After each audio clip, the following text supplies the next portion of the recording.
All right. Hello, everyone. Can everyone see and hear me properly?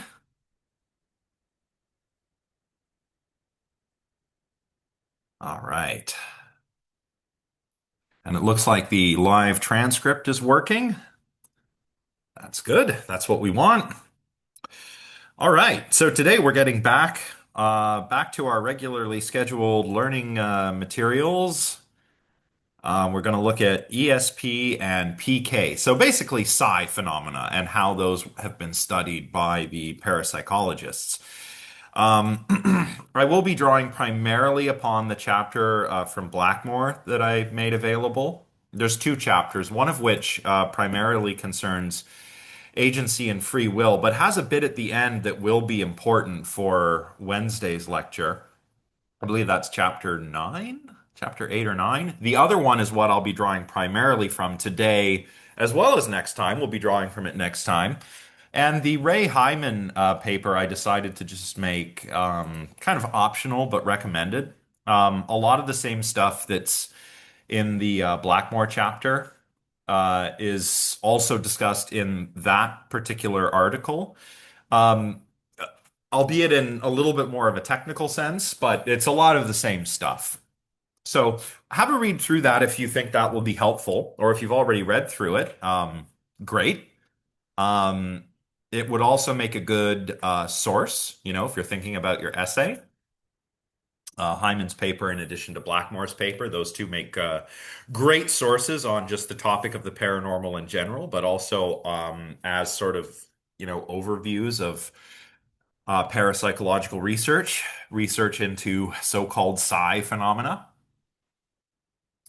Before we launch into this, I wonder if any of you had the opportunity to watch the documentary that I made available, Secrets of the Psychics. It was an old episode of Nova, which aired on PBS. This particular one came out in the early 90s. Oh, good, Bell. Excellent. I'm curious, Leo. Okay, Leo did too. I rewatched it in preparation for this week because, it's not a scholarly source or anything, but it does give you an interesting perspective, sort of skeptical perspective. Of course, it's James Randi, who was a magician, passed away a few years ago, but he's known beyond being a magician for creating the $1 million paranormal challenge, which was a challenge, basically an open challenge for anybody who could demonstrate paranormal abilities under scientifically controlled conditions. They could win $1 million, and the money was never won, right? And it wasn't just Randy who would evaluate things. He would bring in other magicians, other skeptics, other paranormal investigators, and they would do these experiments under highly controlled conditions. But it's an interesting documentary because it's very broad in scope. I mean, I think it was very interesting how, we start off with, the Uri Geller stuff. Another of Randy's claims to fame was, his feud with Uri Geller, who was who claimed to be a psychic, claimed to be able to do things like what we'll be covering today, particularly psychokinesis. So Geller would bend spoons and so forth, spoons, keys, etc. He would do a little bit of mentalism, and Randy, of course, pointed out that if he's doing this supernaturally, he's doing it the hard way because all of his effects can be accomplished with sleight of hand and with other tricks. Then we move on to the psychic surgeons. Um, there's a little bit of stuff on astrology. The really interesting part for me, though, was when he goes to Russia. So I don't know, Bell, Leo, or any of you who any other students who saw it, what you made of that. But that was very interesting because this was right after the fall of the Soviet Union, right? So, as stated in the program, it was not easy to travel there prior to the fall of the Soviet Union. And with the fall of the Soviet Union and the sort of collapse of communism, um, you get this sort of resurgence of folk remedies, a lot of superstitious, a lot of what we would characterize as New Age stuff being purveyed in addition to Western medicine. And I thought it was really interesting the work that he did with the parapsychological researchers there in that documentary, and really highlights the way what that I think, and that a lot of other skeptical thinkers would probably also say, is the wrong way to do science, right? So if you saw this part, you know what I mean, where they're, trying to determine which of these glasses of water have been charged with, I guess, psi energy, right? And there's always some reason why we can't do a scientific test. There's always some reason why it won't work. Um, and that's not how we do science. In science, we have to be able to falsify our hypotheses. Doesn't mean that we will falsify them, but they have to be formulated in a way that they are potentially falsifiable. And you can see that that's not happening in a lot of the stuff that Randy looked at in that documentary. But especially the parapsychological research coming out of the former Soviet Union there. So anyway, we'll return to this in our later discussion today. Why should we, however, just to start off, why should we study any of this in the first place? I think Blackmore lays out a couple of really good reasons at the start of her chapter. Um, One is that, and we've already mentioned this from time to time in our lectures, but one is that levels of belief in these phenomena are quite high, right? Blackmore cites a Gallup poll that was conducted in 1991 with a sample size of over 1,000 people.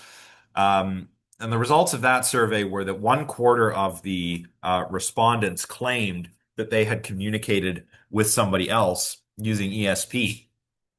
And up to half of the respondents believed in ESP, even if they hadn't, had any sort of experience that led them to believe they had communicated with somebody in that way. And that's very interesting. And a decade later, when this poll was repeated, we saw similar results, right? 41% of the respondents said they believed in ESP, 31 in telepathy, 26 in clairvoyance. And these are all sort of aspects of ESP according to the definitions that like Joseph Banks and Louisa Rhine laid out in the 1930s, and which are summarized nicely in Blackmore's chapter and in Hyman's paper.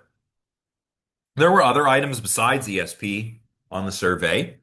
Um, we had things like channeling, astrology, belief in ghosts, and almost 3/4 of the people surveyed. The Gallup poll is an American survey. I believe in this case, the sample was from the United States. Almost 3/4 of respondents believed in it, at least one of these. Now, I haven't taken a look at the data for the participation element yet, but I would imagine that we might see similar numbers there.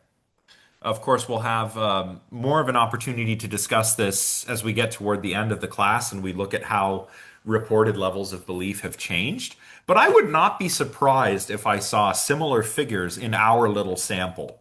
I don't think every student answered it, but there are about 100 people in this class. So even if we get most of those people, or even if we only get 40 or so, I'll be happy with that. But I would be surprised if I saw lower levels of belief than what we see in these surveys.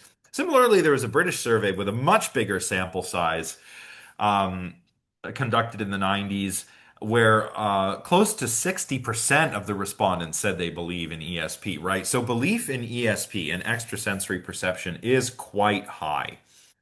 So that's one reason why we should study ESP and other psi phenomena like PK or psychokinesis. So if there is something there, like a lot of people believe that there is. So if there is really something going on, then yeah, we should try and find out what it is. See if it's paranormal or whether there is a naturalistic explanation, right? Another reason to take seriously this stuff is that if it were shown that paranormal phenomena were real, it would have massive implications for the sciences. And this is something that this is not just Blackmore making this claim. This is something you also see in the chapter from Sagan's Demon Haunted World that I had you read way back in the beginning of the course, right? Think about it. Imagine if something like telepathy were real, and we could send and receive information from mind to mind using extrasensory motor means. So that means not by speaking, not with nonverbal communication, but extrasensory motor, psi abilities allowed us to send thoughts from outside of our heads to other people, or from in our heads to other people, right? Well, then we couldn't do double blind experiments. And that's important. What's a double blind experiment? Well, imagine imagine you're doing research on a new kind of medicine, right? You want to see if your medicine works. So you got to do a trial, and you have to have human participants. But you can't just have one group and everybody takes the medicine. You've also got to have a control group. So you have a control group that only gets a placebo, and then you have your experimental group, which gets the actual medicine. And you want to look at the difference between those two groups. Does the medicine work? Well, let's see if there's a statistically significant improvement in the removal of symptoms in the experimental condition versus the control condition. So you might think, oh, okay, that's fine. That's all we need to do, right? Well, no.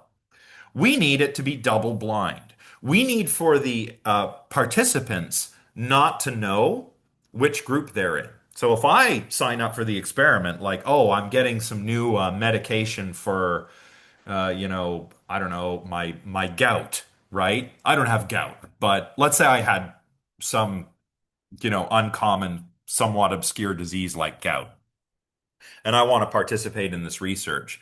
They're not going to tell me if I'm getting the placebo or not because of the placebo effect, right? Right? If I take the placebo, maybe my gout feels better for a few days, but then it gets worse. If I take the real medicine, maybe it works and my gout goes away. But I shouldn't know which one I'm taking. But what makes it double blind is that the person giving me the meds also doesn't know what condition I'm in. So I go into the clinic or the doctor's office, and the doctor's like, "Okay, Josh, here's your pill." She doesn't know if I'm in the control or not, and that's so that nothing can interfere. So that we're only looking at the effect of the medicine versus the placebo. But imagine if telepathy were real, I might be able to tell which condition I'm in, right? Doesn't even have to be strictly speaking a double blind experiment. In a lot of experiments, in psychology, for example, we just need naive participants. We need the participants to not really know the purpose of the experiment. Like I might say, okay, you're coming in to do this cognitive task that looks at working memory, but what I'm actually studying is how you interact with scientists based on whether they're dressed fancy or whether they're all disheveled and rude. And I'm actually looking at how maybe your unconscious biases affect how you interact with scientific researchers. Well, I don't need you to know that. So I need to tell you I'm doing something else. If telepathy were real, we wouldn't be able to do that because then I go into the lab and my participants there and they can like woo, tell they can use their telepathy to see what I'm really up to, right? Um, oh, that's a good question. Yeah, twin telepathy. I'm glad you bring that up. Actually, I've had some interesting essays written on twin telepathy. Is it viewed as paranormal? I think it depends on who you ask, right? Because some people describe this as, almost like this uncanny ability that twins have, as if they really are connected via some non sensory motor means.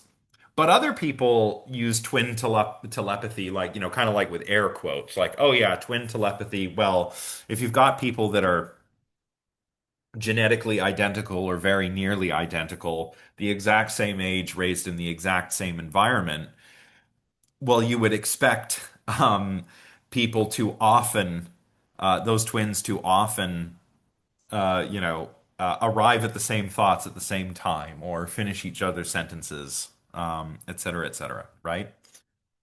There's a similar phenomenon that occurs with like very close friends or partners. Um, And I think that's because you just know the person so well. People know each other very well. I mean, my partner and I often finish each other's sentences, or one of us will say, "Oh, I can't think of this thing." You know, that thing with the thing and the other thing. And one of us will give a really vague description of something, and the other will be like, "Oh, that." And that's what it was. That's what we were thinking of, right? Um, so yeah, is that paranormal? If you ask me, I would say no. It's really to do with mind reading and a shared environment and knowing the person really well, et cetera, et cetera. And by mind reading, I don't mean ESP mind reading. I mean like mind reading, like theory of mind, or reading somebody's emotional state from their behavior, right? That's what we mean by that kind of mind reading. So, yeah, I would say doesn't really count as paranormal, but some people certainly have looked at it that way. Yeah. Yeah, I guess it depends who you ask. So that's it for telepathy. What if psychokinesis were real? Um, well, that would mean that we can affect the physical environment using some kind of extrasensory motor abilities. That would mean we'd have to discard a lot of results in physics, like quantum physics specifically. And we'll see why when we look at PK toward the second half of this lecture. If something like precognition were real, that is, um, the extrasensory motor transmission of information from the future to the present, well, then we'd have to reevaluate a lot of what we think we understand about not only the mind, but also about how space and time work, right? So that would seem to violate some of those limiting principles of naturalism, right? On naturalism, causes precede effects. So effects always follow causes. But if precognition were real, we could have an effect from the future preceding a cause, in the sense that I can know of the effect before it's actually caused. That doesn't seem to make sense, right? So we should study the paranormal because belief levels are high, and if paranormal phenomena were real, it would have massive implications for science. Um, Now, a little bit of background, a little bit of a refresher, right? Remember what we talked about metaphysical naturalism and methodological uh, naturalism. If you're a naturalist, if you take the stronger position and you say, I'm a metaphysical naturalist, well, you're probably a materialist or a physicalist, right? And this is a kind of substance monism. Remember, substance monism is a view that says there is only one kind of substance. What is a substance? There are various ways to understand it, right? Aristotle would have said that I'm a substance, you're a substance. Every being that exists is a substance, and all of those beings have attributes, right? They can have essential attributes, which are what make them what they are, right? I am a zoon ekon logon, right? In my badly pronounced ancient Greek, I am an animal with logos or reason, speech. That's what makes me what I am, namely a human being. But I have other accidental qualities too. Like I just happen to have brown hair. I happen to have hazel eyes. I happen to be 6'2". Um, those could be different, right? I could be like 8 feet tall with red hair and weird googly eyes or something, and I would still be a human being, because I have reason, I have speech, I have logos, right? That's one way to understand it. Another way to understand what a substance is something that can exist independently. This is kind of like how Descartes understands substances. So remember, Descartes is not a substance monist. He believes there are two substances, extended substance and thinking substance. But each of these kinds of substance can kind of exist on its own. You can have thinking substance and you can have extended substance. And in the human being, we find both of these substances, a body and a mind, right? You could take a sort of Lockean view and say that substances are those things which properties kind of stick to. So if you look at something like, oh, this is the first time I've used a coffee cup example in this class. I often do this in other classes, but think of this coffee cup. It has properties. It's hard, right? So it's solid. It's got the property of being solid. It has the property of being cylindrical, right? It's like a somewhat cylindrically shaped. It has volume. It can hold liquid. It can keep that liquid warm. It's a certain color. It's got this Tim Hortons logo on it, right? It's got all these different properties. Take all of these properties away, what are you left with? Locke said, just substance. What is that substance? We know not what, but it's what all the properties stick to or inhere within, right? So those are a number of different ways you can understand what a substance is. And if you're a metaphysical naturalist, chances are you're a materialist or a physicalist, which means you think only physical stuff exists. Matter, energy, the properties associated with them. Um, and this is incidentally why we no longer really call it materialism. Nowadays, I think the received terminology is physicalism. Why is that? Well, the materialist philosophers of the Enlightenment period were focused primarily on, understanding the world as matter in motion, right? There's matter, there's material stuff.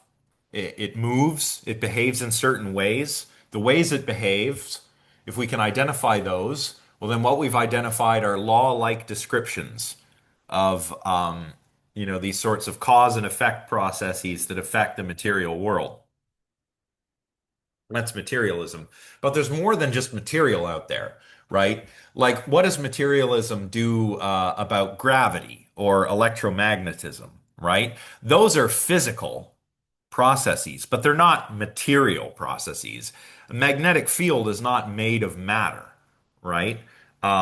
It's a force field within which matter can be affected in certain ways, but it's not made of matter. Same with a gravitational field. It's not made of matter, but it does affect matter, right? Like how I'm able to sat in this chair because I'm held down on the surface of the earth thanks to its gravitational field. So, um, that's why we say physicalism instead of simply materialism. Although Blackmore does use materialism in her chapter. So just keep in mind that there is actually a bit of a distinction there. If you are a metaphysical naturalist or a physicalist, you probably don't believe that there are gods or spirits or souls, at least immaterial souls. So, no Platonic sort of spiritual substance, no Cartesian thinking substance, no Abrahamic notion of the soul. If there is a soul, maybe it's like an Aristotelian soul. In fact, if you're a physicalist, there's nothing wrong with. There's actually nothing too contradictory between physicalism and the sort of Aristotelian notion of the soul, because Aristotle didn't think the soul was this, ghost in a machine, as Gilbert Ryle said when he um, characterized Cartesian dualism. No, it's not a ghost in the machine. It's the form and function of a living organism that is the soul. But I digress. If any of you have taken my Minds and Machines class, you'll know all about that stuff that I'm digressing about. But for now, let's contrast substance monism, in this case physicalism, with substance dualism, which we have talked about a little bit. This precedes I think this is sort of preceded by Plato, who looked at the body as this sort of corporeal, corruptible vessel that eventually withers and dies. Um, and who thought of the soul as something that's immaterial, immortal, and divine. So the soul for Plato partakes in the form of life, these sort of divine, perfect forms. Um, our soul gets its soulness from the form of life. You can read about this in his dialogue, The Phaedo, if you like. So, yeah, Plato kind of anticipates this. Plato is an early dualist, but how we talk about substance dualism nowadays is very heavily influenced by the Cartesian approach. So Rene Descartes, the father of modern philosophy, as I mentioned before, believed that there are these two different kinds of fundamental substances: res extensa, or extended substance. So that's matter, that it takes up space, it has mass, it can interact with other matter. Physicalists would say absolutely extended substance exists, 100%, right? But Descartes also thought that res cogitans, or thinking substance, was another kind of substance that exists. It's not physical substance. It does not take up space. It has no mass.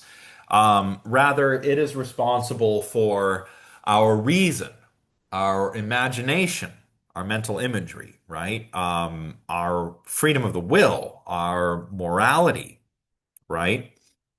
All of that stuff is possible because we have a soul, a Cartesian soul, that is thinking substance. Now, a physicalist would say, of course, we have minds, right?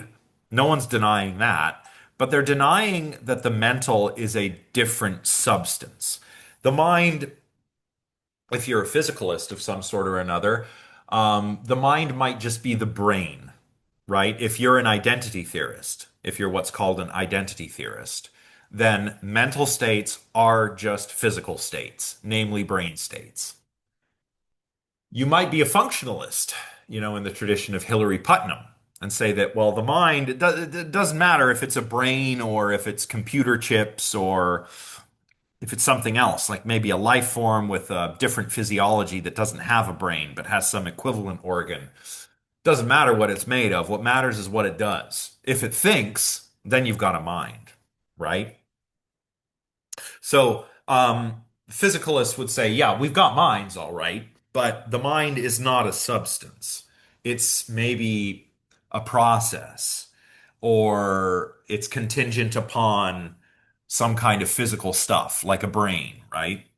Um, that's an important difference. So, we have this sort of Cartesian view where the body is like a machine, and the mind or the soul is a bit like the pilot. Plato actually makes a similar analogy, right? He uses a ship. In some spots, he uses a ship in his dialogues, and the rational soul, the part of the soul with reason, is like the captain of the ship. He also offers an analogy with a chariot, where the rational soul is the charioteer, and then the other parts of soul, which are the appetitive soul and the spirited soul. So the part of the soul that governs your appetites and the part that governs um, your emotions or passions, they're like two horses. And the job of the charioteer is of the rational soul is to govern the spirited soul and appetitive soul, right? But if you're Cartesian, you're probably thinking of the soul like more like the ship, and the body is the ship and the soul its captain. Um, I like to use the analogy of the giant robot, even though there are problems with this analogy. You can imagine that your body is like a giant robot. Maybe there are some anime fans out there that'll know what I'm talking about. And the soul is like the pilot of the robot.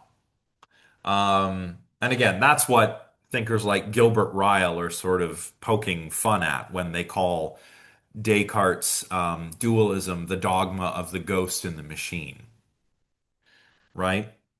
And yeah, this is an old idea, but in the incarnation we'll be discussing, the mind-body distinction, mind-body dualism. That comes out of Descartes' work. And the rational soul, since it was created by God, could survive the death of the body. Descartes was, of course, a Christian, specifically a Catholic, educated in the Jesuit tradition, so the Society of Jesus. Kind of like they were kind of like philosopher priests, right? You get up early, you pray, you meditate, you study, that kind of thing. I think I mentioned last time one of the last times we were talking about the popes, and I think Francis. You'll have to forgive me here because I'm not Catholic. I'm not up to snuff on my Pope facts, but I do believe that Francis was educated as a Jesuit, and the new guy, Leo, the new Leo, is from the Augustinian tradition. Yes. Okay. Thank you, Nina. Yeah.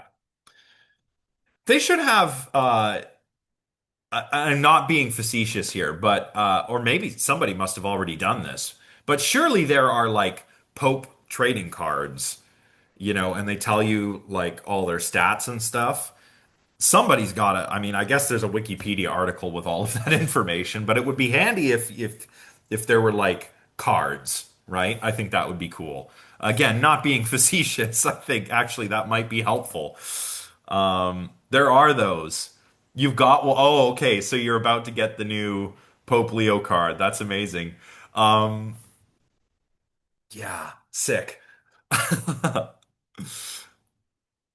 People must invent games that you can play with those, like, haha, I play my Pope Leo card, and it stacks with my other cards and gives me a bonus or of some kind. I don't know.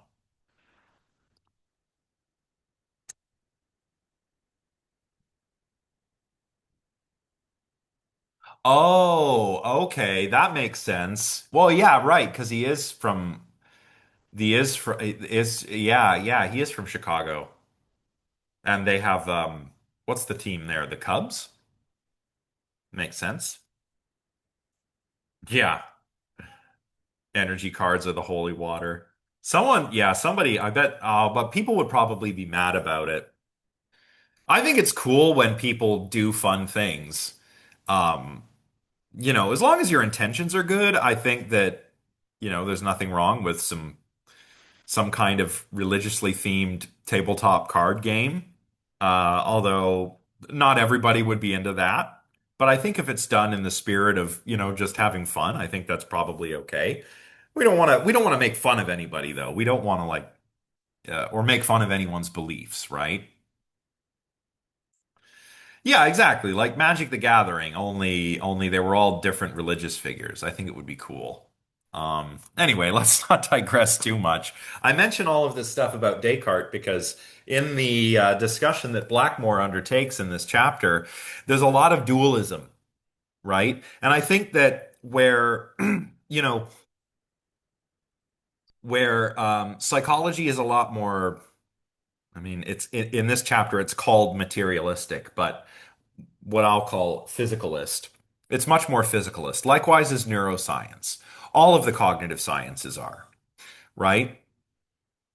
Um, and one of the things that especially the psychical researchers were trying to do, but also arguably the parapsychologists to an extent, were trying to disprove these materialist or physicalist theories of the mental by positing something more, something in addition to the physical. Um, Descartes does this, with his talk about res cogitans, the mental thinking substance. The parapsychologists do it by talking about psi. Psi is this extra sensory motor something that cannot be explained materialistically or physically, right? Sometimes you see this discussed in New Age circles using terms like the power of consciousness. This is especially true of the parapsychological researchers that Blackmore surveys in this chapter, right? Like Dean Radin, for example, a parapsychological researcher, talks a lot about the power of consciousness and also the power of the unconscious mind. We can't forget that. Sometimes you see this discussed in terms of the law of attraction, which is uh, which is not a real thing. Like it's not an actual law of nature. The idea really gained popularity with Rhonda Byrne's book and then subsequent documentary, The Secret, which came out, well, quite a few years ago now. But it touted the power of this law of attraction, which is basically the idea that like attracts like. The book falsely attributes this to thinkers like Plato. Plato never said any such thing. I can tell you that right now. It's not a Platonic idea. I don't know where it comes from, but it's not Plato. But the idea is that like attracts like. So if you put out positive vibes, or or put your wish on a vision board or something like that. If you just put it out there, you'll get it back from the universe. The law of attraction, kind of, you don't see that term too much anymore, but what you do hear about is a similar term called manifesting, right? I want a motorcycle, say. So how do I get that motorcycle? Do I do I get my motorcycle license and take up a part-time job and save my money and buy one? Well, yeah, I might do that. Sounds like a pretty good idea. But in addition to that, perhaps I create a vision board and I put pictures of my dream motorcycle on there, and I put pictures of motivational or inspirational figures. Um, what I'm doing is I'm trying to manifest. Now, I'm not saying that this can't have positive effects, right? Maybe if you have something like this, it helps you keep your eyes on the prize, right? So there's an actual psychological benefit to doing that. What I'm saying is that, I'm not saying that that's not helpful, but the manifesting people, the law of attraction advocates, what they are claiming is that this actually has an effect on the universe itself. It actually plays a causal role in the universe such that I will one day have my motorcycle. Beyond just, its motivational effects on me, right? They're claiming that something else is going on. That's the power of the mind to affect the world. That's basically like psychokinesis in a loose sense, right? Or you've probably heard that term mind over matter, right? That the mental has power over the physical.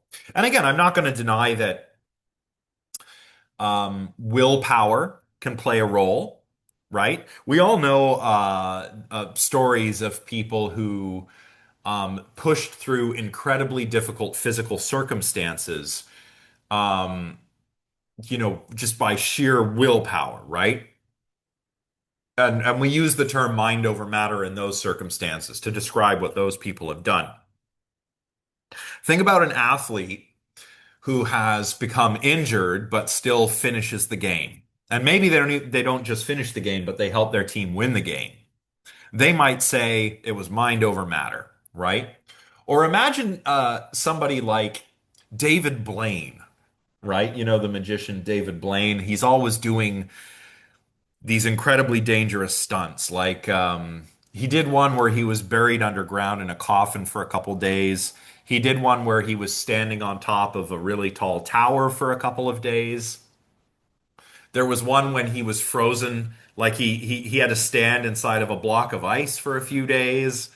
Um, that one where he had to live inside of a tank of water, right? And then he had to try and hold his breath. He might say, okay, it's mind over matter, right? It's intention, it's willpower, right? I'm not saying that that's not a thing, but mind over matter in I'm hesitant to use the term this way, but in the metaphysical sense, is not just a claim about the power of it's not just about our mental fortitude, our willpower, or our intentions. It's the claim is that the mind is literally affecting the world in the same sense that um, the parapsychologists say it is when they talk about psi abilities, right? Oh, there was something in the chat. Oh, here it is. Yeah, well, I think maybe now that's a good question, Zach. Uh, yeah, so Kaya's got a good part of an answer there, I think. So, yeah, so Zach is asking if there's a connection between the law of attraction and the idea of karma. You're right, karma comes from Buddhism, initially from Hinduism, but it does figure in Buddhism quite substantially as well. Um, I think um, I think maybe in that sort of new age vernacular, maybe these things could get kind of conflated. But initially, like in Hinduism and Buddhism, karma is something that you accumulate, right? So you do good deeds, like Kaya says, you do good deeds because that's what you ought to do. You do them for their own sake.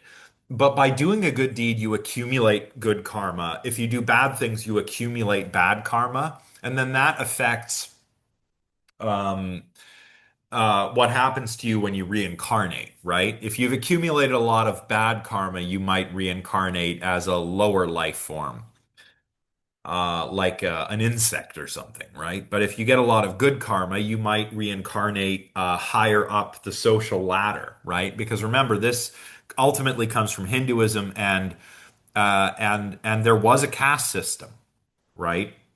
So maybe if I'm an artisan, but I'm a really good artisan and I accumulate a lot of karma, a lot of good karma, I could reincarnate as a warrior, right? So something like that. Um, Psychologists call the idea that the mental can affect the world magical thinking. We talked about it before. When we looked at Freud, we saw that Freud identified the same thing and called it, following one of his patients, the omnipotence of thought. I don't think I got into how this occurred, but in the course of our discussion on strange coincidences in Freud's essay, or our discussion of Freud's discussion of strange coincidences, he mentions this patient he had that introduced Freud to this term. And this patient used to like to go and stay at like a spa, a health retreat in the mountains. And he had this favorite room that was across from his favorite nurse's room. I guess he had a little bit of a crush on this nurse, right? So he goes back there, spend a week or two there in the mountains to get the fresh air, and he wants his usual room, but someone else has booked that room, and he's mad because it's his favorite room, and this nurse he likes is right across the way, and he says, "Oh, I hope he's struck dead, this guy who's taken my room." And like 2 weeks later, he dies. And the patient said, "I know I didn't cause this death, but I feel like by saying it out loud, I did actually cause him to die." And Freud called that the omnipotence of thoughts following this patient. But we call it magical thinking now. It's the same as the idea, that if you cheer really hard for your sports team, maybe you can make them win. Sadly, I think this hypothesis was falsified with Game 7, where the Leafs were playing, that we discussed in an earlier lecture, right? If this were real, I think all of those fans might have really made a difference, and maybe they would have won that final game. Alas, that's not what happened. Um, yeah, yeah. Going back to karma, yeah, that's a sort of, I think,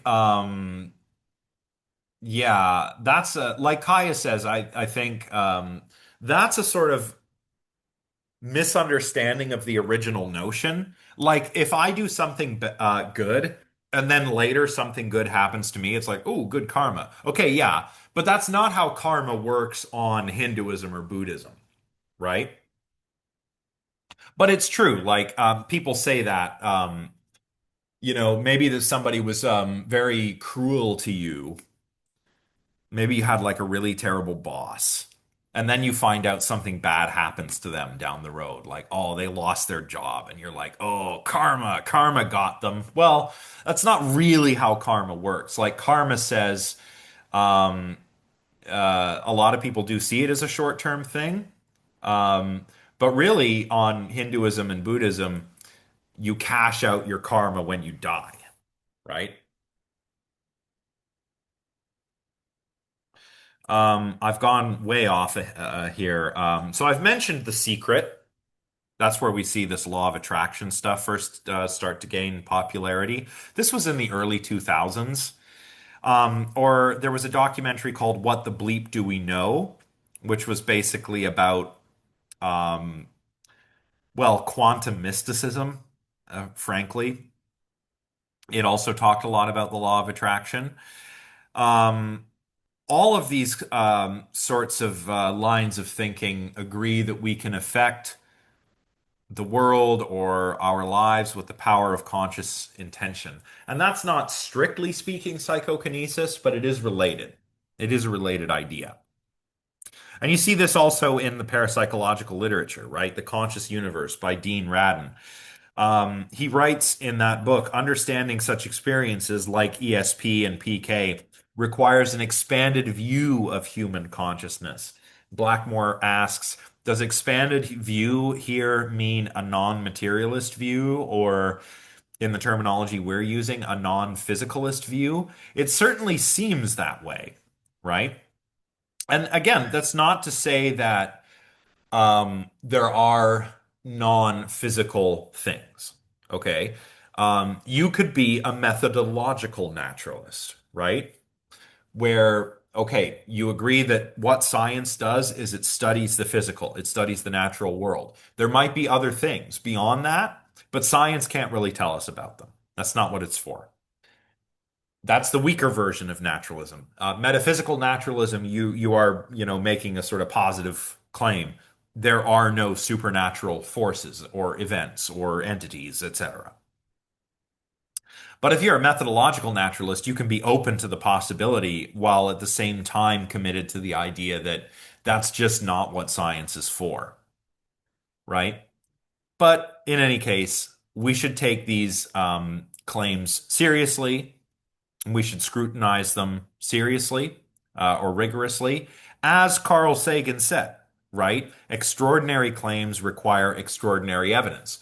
We should, as skeptics, we should be open to examining claims around these sorts of phenomena, but we do need to keep our standards of evidence very high because these are very extraordinary claims, right? And getting back to what Blackmore says, if claims of these phenomena are false, then we need to explain why belief is so widespread. So, if there are no paranormal phenomena, why do so many people believe in paranormal phenomena? Um, we would also need to explain these phenomena for what they are, anomalous phenomena, and we would need to offer naturalistic explanations for them. That's where anomalistic psychology comes in. And of course, if we ever identified some paranormal phenomena that were real, we would have to work out what that means for science. We'd have to ask, what the bleep do we know? Of course, it can happen a different way. Sometimes we discover that something paranormal is not paranormal at all. This is what happened with uh, lucid dreams, for example. Dreams themselves used to be regarded as a supernatural. Sorry, my cat is meowing very loudly. He really wants to go outside, but he's not allowed. No, I'm sorry, sir. I have to lecture. I can't supervise you when you're out there. Um, I don't let him go outside unsupervised because I don't want him to eat all of the birds and squirrels and so on. Why don't you go lay down, sir? Um, yeah, so dreams, as I discussed in a previous lecture, dreams were used to be regarded as divine or supernatural. They still are to some extent, like some people claim to have precognitive dreams, like the example that Blackmore starts this chapter with, right? There's a fellow who's had a dream that he's just seen his friend in the hospital dying, and then gets a call that she's just been killed in a car accident, right? So it's like his dream came true. Um, but nowadays we understand dreams as natural phenomena. Um, And other weird experiences like lucid dreams, a dream during which you know you're dreaming, scientists did not used to take this possibility seriously until the existence of these dreams was actually empirically demonstrated. In that case, lucid dreaming went from a sort of paranormal, new age, parapsychological topic to just regular psychology. So that can also happen. Um, So Blackmore does a quick survey here of some important stuff, which we will return to next time when we talk about mediumship and ghost hunting. But we have talked a little bit about how some of these psychical researchers were convinced of paranormal claims. William Crookes is one example. Really, William Crookes was convinced by, like ghost photography. And this might have something to do with his grief over, I think it was the loss of his brother. Somebody should double check this for me. You can do this on Wikipedia or a quick Google search, but I think Crooks actually lost his brother or his son tragically, and it was after that that he started looking into the spiritualist, psychical stuff. And he was a real good scientist. He discovered thallium, and he invented the cathode ray. So, a serious scientist who nonetheless was taken in by some of the less scientific claims of the spiritualist movement. Others treated them more skeptically, like Michael Faraday. We'll see that again next time when we talk about mediumship. So we'll return to this on Wednesday. Um, Another thing Blackmore does is discuss the origins of parapsychology. We've already discussed this in pretty good detail. But basically, the story is that J.B. Rhine and Louisa Rhine began their parapsychology lab at Duke University in the 1930s. And unlike the psychical researchers, they didn't want to study special individuals. They wanted to study ordinary people. They used Zener cards, right? The cards with the various symbols.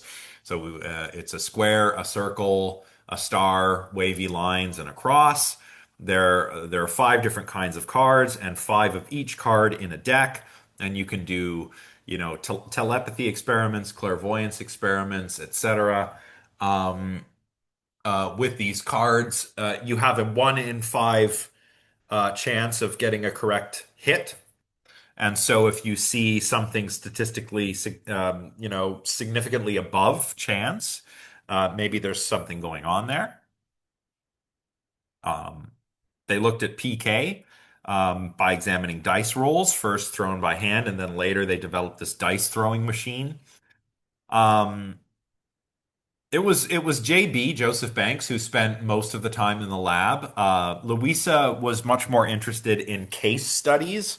So she would gather case studies of people, collect testimonials from people who had who believed they had communicated with somebody via telepathy, right? And then Joseph Banks Ryan would be in the lab, sort of collecting guesses. This is the breakdown they offer of psi abilities, which is still in use today. So all of these abilities here are psi abilities, and we can divide psi abilities into extrasensory perception, ESP, and PK, that is psychokinesis. Extrasensory perception is telepathy, clairvoyance, and precognition, all described here. Psychokinesis, the extramotor ability to influence objects in your environment. This is the same breakdown you get from the Journal of Parapsychology. This is the same description you also find in Hyman's paper. Um, And as far as I know, it's still in use. Actually, I want to check something real quick. I wonder if the Journal of Parapsychology is still a thing.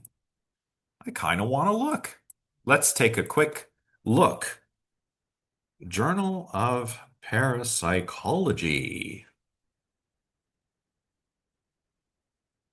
Hmm.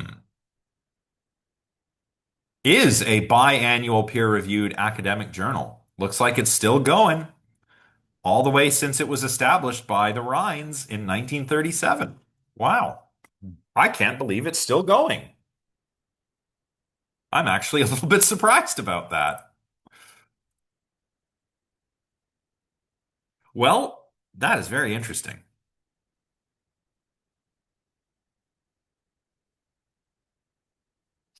Well, we've talked a bit about the Rhines research, right? I think I don't really have that much more to say about their research program because we did talk about it quite a bit in the Philosopher's Guide to the Anomalous lecture. But does anyone have any questions about their work or about the work of any other paranormal researchers? We could talk briefly about Samuel G. Soule's work. Actually, I'm curious, what do you make of the Rhines research? For those who have read Blackmore and Hyman, and you looked at his research, looked at the discussion of the results of his research, together with Luis's research, where they collected massive amounts of guesses with these Zener cards, over 90,000 guesses. And they got a hit rate of 7.1, where if it was only due to chance, you would expect a hit rate of 5. What do you think? What do we think?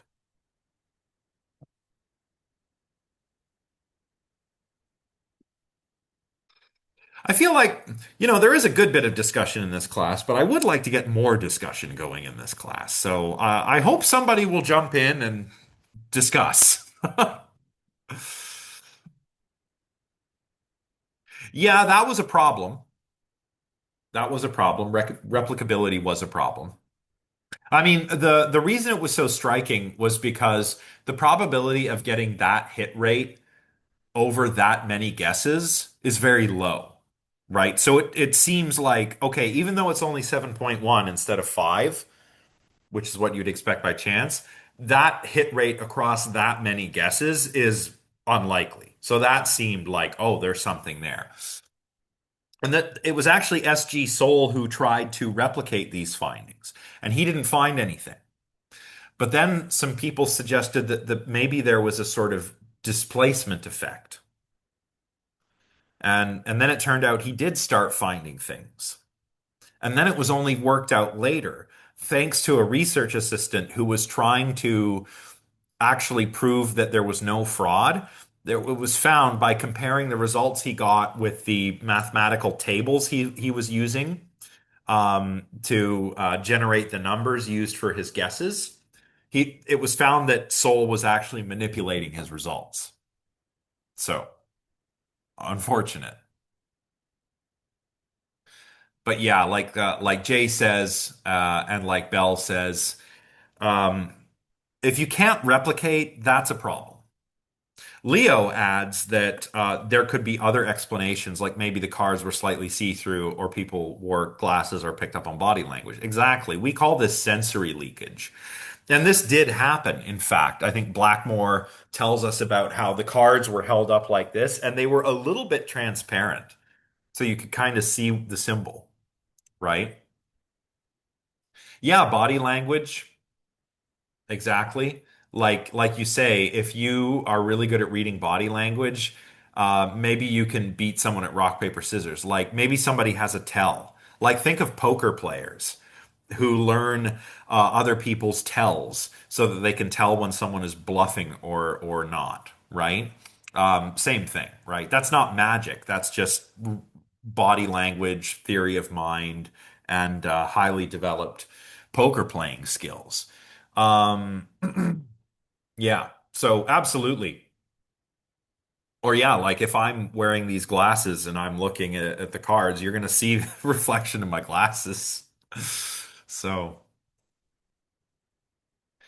yeah, that's the Rhines. How are we doing for time? We're about 1 hour in. Well, one of the ways that more modern parapsychologists tried to study psi abilities was with dreams.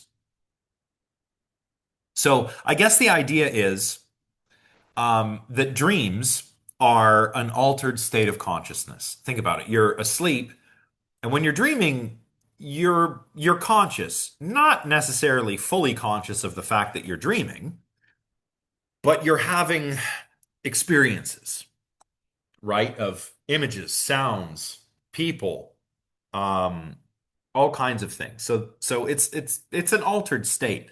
Maybe people's, if they have psi abilities, are more active when they're dreaming, right? Or maybe this because there's a tradition of viewing dreams as somewhat supernatural. Like people might receive messages from the divine or visions of the future in dreams, right? So maybe we should check out some dreams. And one line of dream-related ESP research took place at the Maimonides Medical Center in New York. Now, these experiments used a free response method. So basically, you've got a sender and a receiver, and the sender can send whatever they want. This is not like the forced choice approach, which involves Zener cards, right? Like if I'm in a telepathy experiment with Zener cards, the deck gets shuffled. I pick a card, and which card I pick is not up to me. Like I just get what I draw, and then I have to send that image to the receiver. But um, the here somebody is sleeping. They're the receiver, and the sender can send whatever they want, right? So I'm the receiver. I'm in the sleep lab. I'm woken up during REM sleep, and I have to report on my dreams. And in another room, there's a sender who's looking at a target that they've chosen, and they're sending me that target mentally, right? There were some interesting correspondences that were observed between the target and the dreams that were reported. And we use a small number of potential targets to choose between, so maybe between four and six. That's so that we can easily work out the probability of there being a correspondence between what the sender is sending and what the receiver reports in their dreams. And we would compare the imagery reported in the dreams with the targets. Sometimes a participant does this, but the better option is to have an independent judge do it. Um, kind of like with the Rhines research, early results were above chance. But it's always been difficult to replicate this stuff. And there are identifiable problems with the methodology, right? Like, I mean, some of these studies, if they're being done, if we're having somebody other than an independent judge try and decide the degree of correspondence between the target and the dream imagery, um, that's going to be problematic. I mean, it's not even completely unproblematic to have an independent judge doing it because how independent is that judge? Does the judge believe in psi? Right? That could affect the judgment that they make. But the biggest problem was replication. So dream studies sort of fell out of favor, but we used the same methodology to study remote viewing rather than rather than telepathy. So what is remote viewing? Well, basically, our target goes to a remote location, looks around for a predetermined length of time. The subject, who's not asleep, right? This is not a dream study, but it's a similar methodology. The subject sits somewhere, they're relaxing, and they're reporting the impressions that they get. The idea is that, the sender is sending information via extrasensory motor means to the receiver. So if you're the receiver, maybe you're sitting in an office in your lab at Carleton University, and I'm the senders, and I've gone somewhere in the Ottawa area to look around. And then you're going to try, or an independent judge is going to try, based upon what you report, to try to match up your impressions with my possible location and see if she can identify the right one. That's remote viewing. This was actually popularized by Russell Targ and Harold Puthoff, who are physicists who in the 1970s were working at the Stanford Research Institute, which is, by the way, no longer affiliated with Stanford University, although it was at the time. They achieved highly significant results, but other skeptical psychologists like Marx and Kamen thought that there were methodological problems. Um, However, this was taken quite seriously, even by the United States government. In fact, you may have heard of the Stargate program. The Stargate program has nothing to do with what it sounds like, right? It's nothing to do with opening some kind of porthole to another planet so you can send Kurt Russell through it or whatever, right? No, it was about remote viewing, using remote viewing for espionage. This is why I think it's very interesting. Uh, Very interesting what James Randi does in Russia in that documentary, in the episode of Nova. The Soviets were doing this too, by the way. Both the Americans and the Soviets explored whether remote viewing could be used for espionage. The Americans spent 24 years and $22 million of taxpayer money on this. Um, and it was reported on in 1995 when it all became declassified. Um, People have had various different sort of takes on how successful this was, right? Ray Hyman, who wrote one of the papers that we're reading this week, was skeptical. He did not find the research results reported on from the Stargate program convincing. Jessica Utz, a statistician, did, right? She claimed that Stargate actually provided some of the best evidence for psi phenomena that we have. Marks, first name of David, yep, David Marks, concluded that Stargate actually represented, quote, a series of closed off, flawed, non validated, and non replicated studies. And he concluded that remote viewing is nothing more than a self fulfilling subjective delusion. Quite harsh from David Marks. And whatever you think personally, the American government decided that ESP was not a reliable means of espionage. So they stopped throwing money at this program, and no other country has successfully employed ESP or remote viewing as a means of spycraft. But it's interesting that it was tried. Um, and I think it's interesting when it was tried. Toward the end of the Cold War, so we're talking 70s into the 80s, and this is also kind of the height of parapsychological research. Um, you know, there was also kind of a new age boom, I think, following the following like the 1960s. A lot of interesting new age ideas start to get popularized. Um, this is the era of not just hippies dropping acid and stuff like that, but this is the era of Eric von Daniken and his ancient astronaut hypothesis. This is the era of pyramid power. This is you know none of this was new then, and all of this kind of goes away and comes back every few years. But this was all going on around that time. I think that's very interesting. Um, Now, Targ actually would continue his research despite the doubts raised by the skeptics. Um, and Targ actually thought that most people possess untapped psychic powers, right? I think there's a similarity between this idea and maybe the early psychical researchers.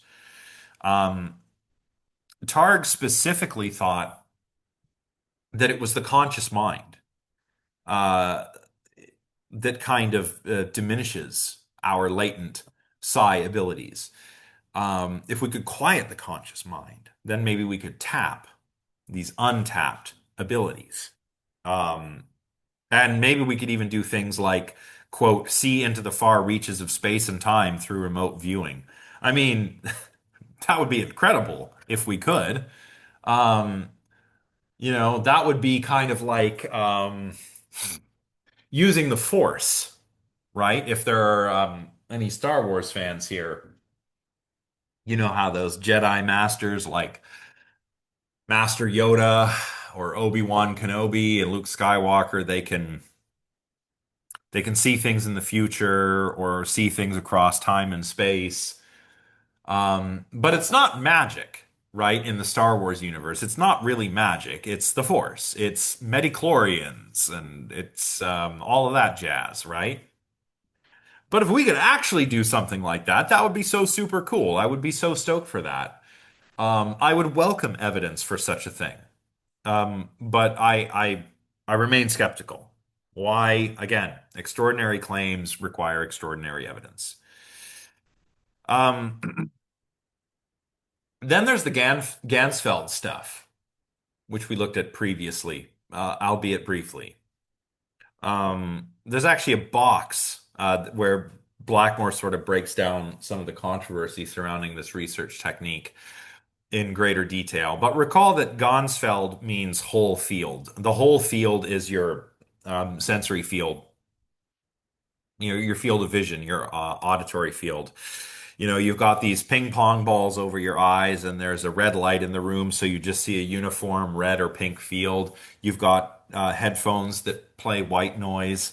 And this is thought, at least by parapsychologists, to induce this psi-conducive state of consciousness. Again, like the dream research, and kind of like what Targ says about quieting the conscious mind, um, so you can access the power of the unconscious mind. This is kind of an altered state. Um, why should an altered state make you more psychic? I don't know. But that seems to be the assumption. So the participant who's in the Gansfeld reports everything that she experiences while she's in there, and we record it so we can examine it after. Then there's a sender in another room, and they're looking at a picture or a video, and they're trying to send it to the person in the Gansfeld who's in this altered state, right? It's almost like a sensory deprivation sort of situation. Then they're taken out of the Gansfeld and they're shown a number of different pictures and videos, and they have to decide which one was the target, which one was the sender trying to send telepathically. And as before, right? Sometimes we have an independent judge choose the target based on the description of what our subject said when she was in the Gansfeld. And a lot of researchers claim that they have had successful results with this. Um, but critics, of course, express skepticism. Nowadays, well, when these are still done, the targets are chosen automatically by a computer.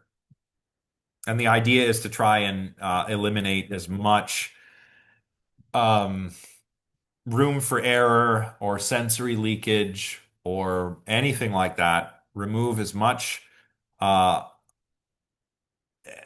of what could go wrong, what could be due to human error or bias as possible. And those are called auto Gansfeld experiments. And again, Blackmore's got like a little box where she goes into very high detail about this sort of thing. What about remote staring? This one's interesting. That feeling of being stared at? That can be kind of eerie, right? Of course, being stared at by somebody who you can see can make you feel uneasy because staring can be a sign of aggression, right? So if somebody's just staring at you, that can make you feel uneasy. But some people can also report getting a weird feeling like as if they're being watched. And Rupert Sheldrake has done some experiments where he investigates the possibility of remote staring. That is, somebody stares at me, and I can tell they're staring at me via some extrasensory motor means, right? He even does this with using remote cameras and the internet to try and avoid sensory leakage. So I'll be sitting in a room, and maybe there's a camera on me, and I'm supposed to report when I get the feeling that someone is actually watching me through that camera, right? And the claim is that there is evidence here that people actually have a perceptual field that goes beyond the head, some sort of extrasensory motor perceptual field. And Sheldrake argues that this is more compatible with theories of vision that involve both inward and outward movements of influence, which is just not how vision works. The eyes aren't like beams that project out into the world. No, the eyes are quite literally cameras.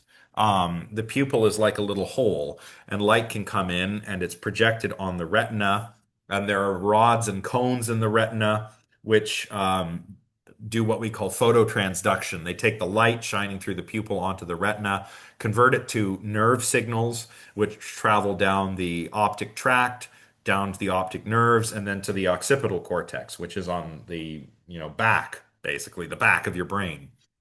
Um, the eyes aren't like active sensors, they're passive sensors, if I can put it that way.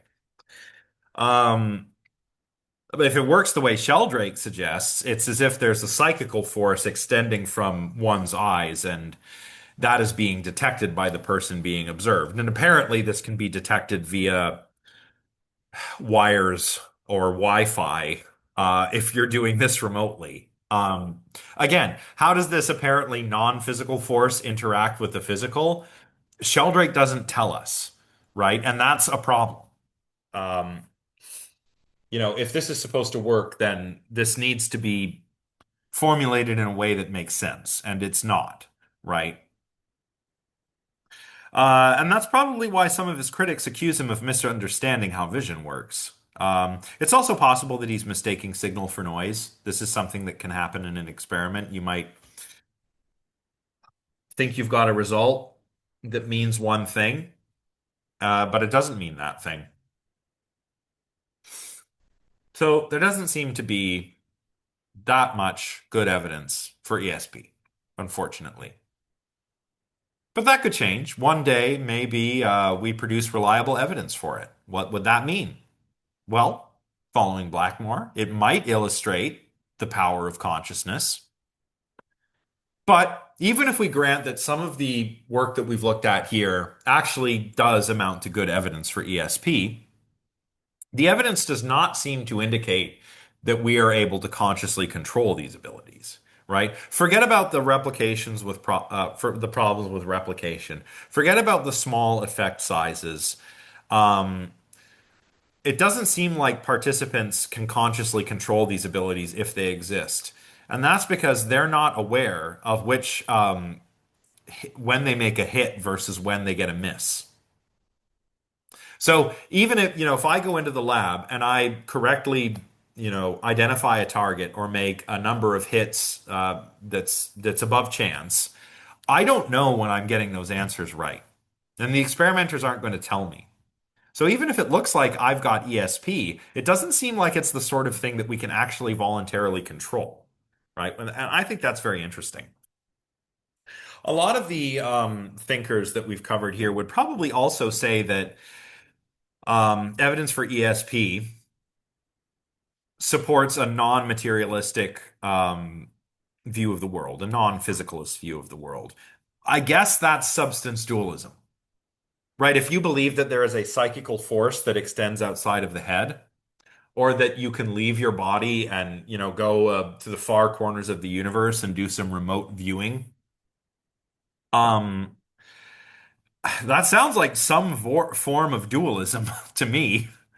And I think it's kind of a slippery slope from dualism to a lot of supernatural stuff that we should be very skeptical of. So, um, I do think it's very interesting that, as we've seen, some of these methods involve an altered state of consciousness. I think maybe the motivation for inducing an altered state, either with the Gansfeld or dream research or whatever, I think the idea there is, as I hinted at before, a lot of anomalous experiences occur when we are in what we would nowadays call an altered state. So think about like on some Aboriginal religious traditions, it's a rite of passage to go on a vision quest. And there are a number of ways you might do this. Some cultures rely on mind-altering substances, psilocybin mushrooms, or the peyote cactus or ayahuasca or something, right? Others use physiological changes to bring about an altered state, like maybe a sweat lodge or going by yourself into the wilderness for days on end, right? And there you might have a vision of something or an important experience. Um, a lot of people also, when they're sick or dying, report seeing ghosts, deceased relatives, um, things like that. Angels, right? Um, so, but then the question arises, is it the altered state that is quieting the conscious mind and allowing us to access our untapped psi abilities, or are these apparently paranormal experiences just part of the altered state? In other words, are they just are they not really things that are going on? They're just part of the altered state that we're in, right?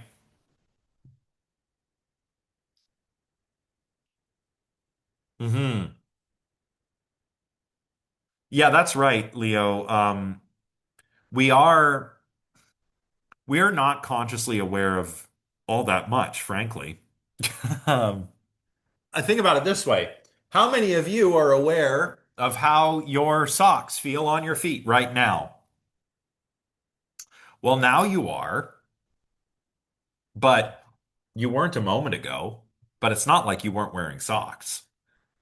Or maybe you aren't wearing socks. Maybe you're wearing something else. But you probably became aware of whatever your feet were touching when I said that. But were you consciously aware of it before? No.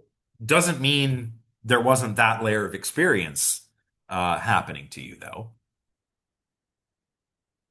Yeah. Yeah, that's another one, Zach. Where's your tongue in your mouth, right? Um,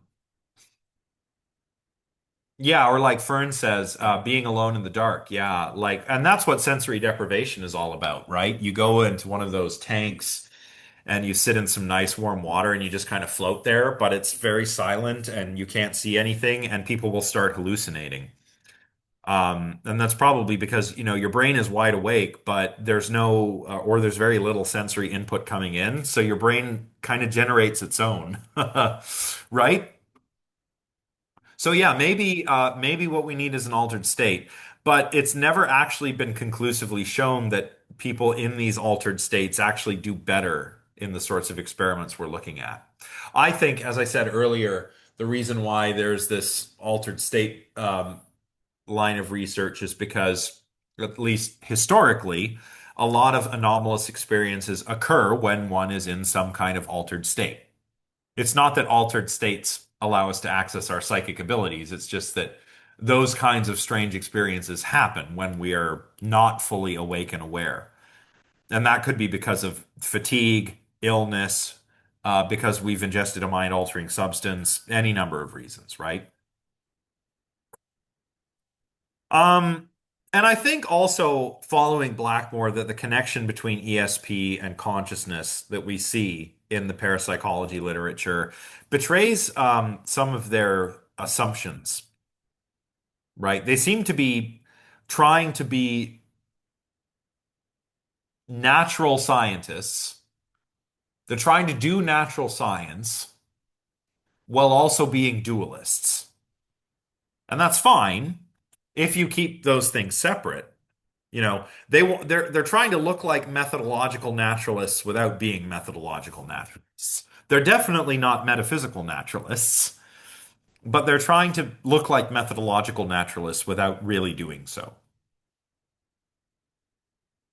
A lot of these assumptions are metaphysical, right? That's why I say that. Before we move on to psychokinesis, should we have a break? We've been going for about an hour and a half, and I think I could use a breather. Everybody always answers that right away. I am like, hey, what does everybody think about this material? A couple minutes, get a response. Anybody want a break? Yes! Right away. I like it. Well, let's take a break then. Um, Let us go for 15, 10, 15 minutes. Let's call it a soft 15. Um, or a soft 10. I don't know. We'll start in 15 minutes so that everybody can get themselves refreshed.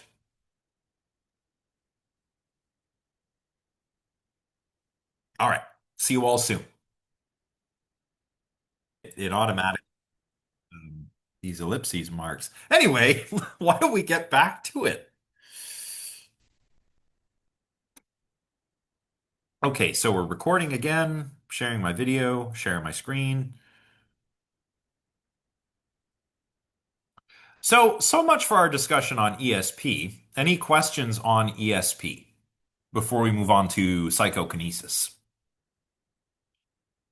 This is the really, for me anyway, this is the really interesting part. And I know we have fewer slides than the first half of the lecture, but there's a lot of like stuff we need to really kind of drill down into to make sure everybody understands because we're getting into some kind of interesting quantum mechanical stuff here. But yes, as I said before that, is everybody good with what we discussed concerning ESP? Okay, good. Well, yeah, good question. I think there's a range of explanations you'll see. Um, the skeptic's explanation will be that since you're unable to replicate, then the first result was probably due to chance, right? And this goes for all scientific research, right? Not just parapsychological stuff. I could be doing a completely mundane sort of experiment, very boring, looking at, I don't know, reaction time or something, and I get a certain result. I still have to replicate that, even though I'm not concerned with the paranormal or the supernatural at all. Because my statistical analysis that I do might say that, um, it might indicate that the result I got was probably not due to chance. But unless other researchers get similar results, you never know. What I observed could have been due to chance. That's why we replicate. Um, certain paranormal researchers, I don't know what they would say. They might acknowledge, yeah, okay, we failed to replicate. We keep getting null results. Maybe there's nothing going on, and that's exactly what Susan Blackmore did, right? 10 years of null results looking at micro PK, the exact stuff we're about to talk about. She finally concluded, well, there's probably nothing here. Or if there is, it's very small and not under conscious control. So, um, if you watch that documentary, right, some of they don't even get to replication. They're just James Randi, when he's over in Russia, is trying to organize some means of reliably testing whether a scientist can use, well, scientist, air quotes, can use a dowsing rod to determine which water has been charged with I guess, one's psi abilities. So who saw like beyond the people at the beginning, like Belle and Leo? Did you guys all see this part? Because this part was the wildest part, right? I'll give a sort of summary if we haven't. But who has seen it beyond just the two that indicated so at the beginning of class? It'd be a really good idea, like if you haven't watched it yet, you can still go and watch it later. And it's a little dated, but it's still a good watch. But basically, in case you're not sure, right, they've got this water in a container, and the researcher charges it. How he does like with his hands, like I guess he's doing it psychically or something. That's the claim. And then he takes a dowsing rod. Dowsing is a means of divination, so it's another sort of paranormal thing. What he does is he has what's called an L rod. And the idea is it's an L shape. You hold the shorter bit in your hand, and then the longer bit sticks out, and it moves. And here he's using he's using the motion to detect whether the water has a charge or not. Now be aware, dowsing does not work, at least not the way that it is claimed to work. We'll look at this more next time when we talk about mediumship. But dowsing is along with Ouija boards and also some assisted communication devices. These work according to the ideomotor effect, and that is basically moving without being consciously aware that you're moving. So why is the dowsing rod moving? It's not because the water's charged. It's because the experimenter is unknowingly moving it. He's not consciously aware of doing it, but he is the one moving it. And so James Randi's trying to say, like, okay, so can we set the one charged water up and then some not charged water and see if the guy can find it? And the main researcher's like, no, we can't do that. Why? Because, well, this charged water is going to get all the other water charged and it won't work. And, oh, James Randi doesn't believe in psychic powers, so that's going to interfere with the experiment. And, and this, at that point, it's just special pleading, right? It's just coming up, with reasons ad hoc, out of whole cloth, why to explain the result that you're getting, or in this case, to explain why it wouldn't work ahead of time and why you just kind of have to trust the psychical researchers, take their word for it. Yeah, Kaya, I agree. If PK were real, then casinos would, well, if not be out of business, they'd have a heck of a time, right? Imagine if somebody had PK and they could influence dice rolls or the spin of a wheel. You're gonna win. It would be like being a card, or maybe it would be like being a card counter. Like if a casino thinks you're counting cards, they kick you out, right? Because they don't want you winning too much. Um, Then again, even PK and telepathy, like if telepathy were real, then I could just read everybody's minds and know what cards they have. And then I'd know, do I bet? Do I discard, get another card? What do I do? Well, I just got to read some minds and win the card game, right? Again, if you're doing you're doing it the hard way. I mean, I'm not saying counting cards is easy or anything, but counting cards is actually a learnable skill. So, but yeah, psychokinesis. So no more questions on ESP, but psychokinesis. I guess I mentioned the whole water experiment in James Randi because that in the James Randi program because that is kind of like an example of psychokinesis affecting the world, the external environment via extrasensory motor means. Charging water with the power of the mind. It's kind of psychokinetic. And of course, there's Uri Geller, who was bending spoons and keys and everything. Of course, he's probably doing it with sleight of hand. Or at least if he is doing it with psychic abilities, he's doing it the hard way, right? And everything that Geller does, a good magician can do. And they won't, they'll tell you, well, I'm not doing it with magic powers, right? They're just doing it with sleight of hand, with trickery, with misdirection. We'll talk a little bit about more about this next time. Next time, I've got a little bit of a magic digression I'm going to go on. So, but yeah, research on PK has examined all of that stuff. The dice throwing, right? That J.B. Rhine, one time he was in his lab and a gambler came in and claimed, I can influence the outcome of these dice rolls with my mind. And the Rhine studied him. Of course, what was probably happening there was magical thinking, right? You believe that your mind can affect the world. You combine that with a little confirmation bias. That's a cognitive bias that we all have, where we remember information selectively.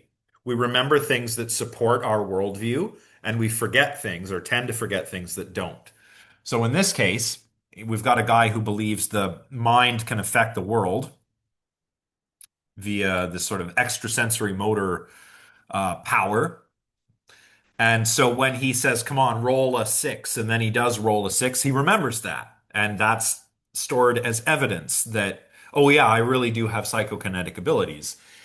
All the times it doesn't work, well, you forget those.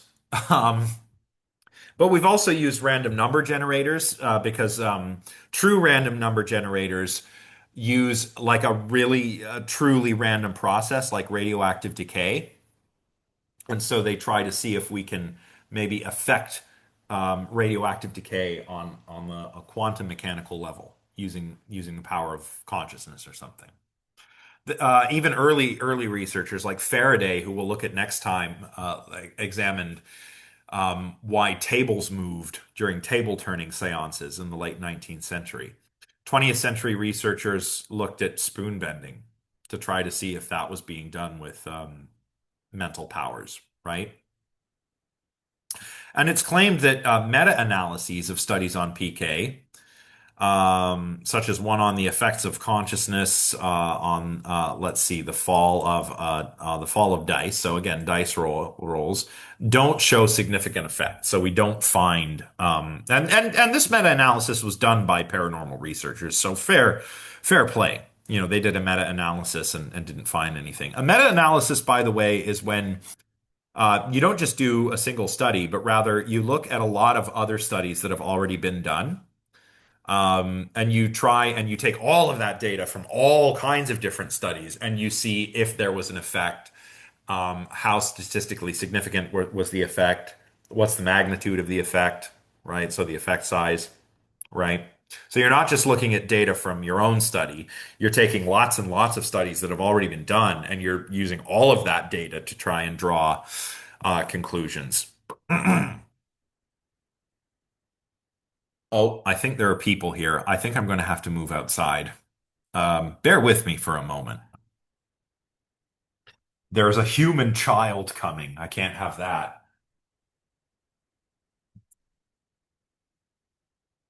Nice thing about teaching with a laptop is I can just pick it up and move. Here I am moving. Wow.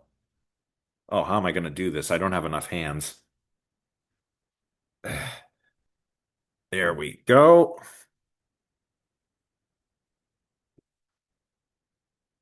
Got to make sure the cat doesn't escape. I don't think he's anywhere around here.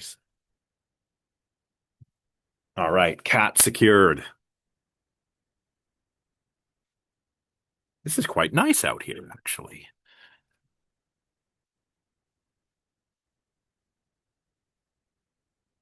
Ah, lovely lecture on a lovely spring day out in the backyard. I should have just done the whole thing out here. Um, so looking at looking at the examples of modern day research, so post Rhines, um post early parapsychology, we look at the effects of micro PK. So that's the extrasensory motor influence upon like microscopic or quantum mechanical level systems. So, a lot of this started in the 70s where people would attempt to will a light to turn on or to influence a dot rotating around on a screen on an oscilloscope. right? Something like that. And so, again, our materials here are whatever we're working with, a light, a cathode ray, oscilloscope, whatever. It's going to be connected up with some kind of quantum mechanical process like radioactive decay. And the idea is you're supposed to try and mentally influence that decay.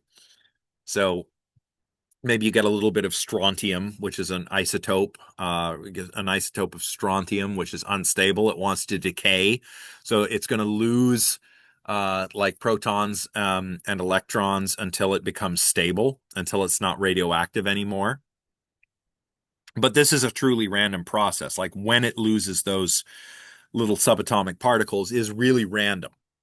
And it's a quantum mechanical process. Quantum physics deals with the physics of very, very small things. So we're talking, like the atomic and the subatomic, right? Um, so you try to influence the decay so that the light turns off or on, or that the dot spins this way rather than this way, right?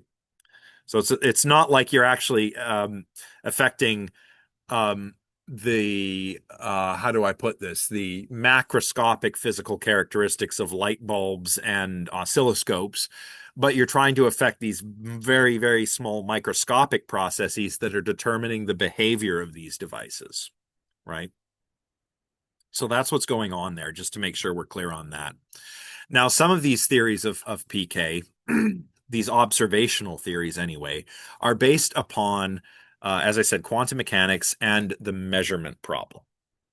What is the measurement problem? Well, I always start this part by asking, are there any physics students in this class? There might not be, but if there are, that would be cool. So what do you say, chat? Do we have any physics students? Or even any science students in general. Maybe there's some science students who have taken a physics class. Maybe there's some engineers who have taken some physics. Anyone at all? Because if not, I'm going to have to explain it. Okay, Belle, did you cover quantum physics at all? Any quantum physics? Okay, yeah, fair. It's probably in first year, it's probably all like Newtonian stuff. And that's fine. Okay, so what is the measurement problem then? I'm just going to preface this by saying, obviously, I'm a philosopher and a cognitive scientist. I am not a physicist, but I'm going to give you the clearest explanation that I can. And if you want to double check anything that I've said or follow up, if you want to learn more, you should speak to an actual expert. Okay. Um, yeah, Quan, sort of. Yeah, we're getting to that. Um, so the measurement problem is how do you measure quantum mechanical processes? You can only measure so much because observing seems to affect the system that you're observing, right? So I could know the spin of a particle, but not the direction, or I could know its direction, but not its spin, because as soon as I observe one, I'm affecting the other. That's the measurement problem. And on these interpretations of psychokinesis, these sort of quantum mystical interpretations, psi is not like a force, a mental force, but a shift in quantum probabilities. And it's caused by the observation of a conscious agent. Now, to clarify this, you might want to check out this video that I've linked here, I don't think I can watch and show you, and it doesn't work. I can't kind of play it for you all from my computer, but check this out. It's a very famous experiment called the double slit experiment. So I'm sure even if you're not a physicist or a physics student, you've heard of the double slit experiment. Anybody want to describe the double slit experiment?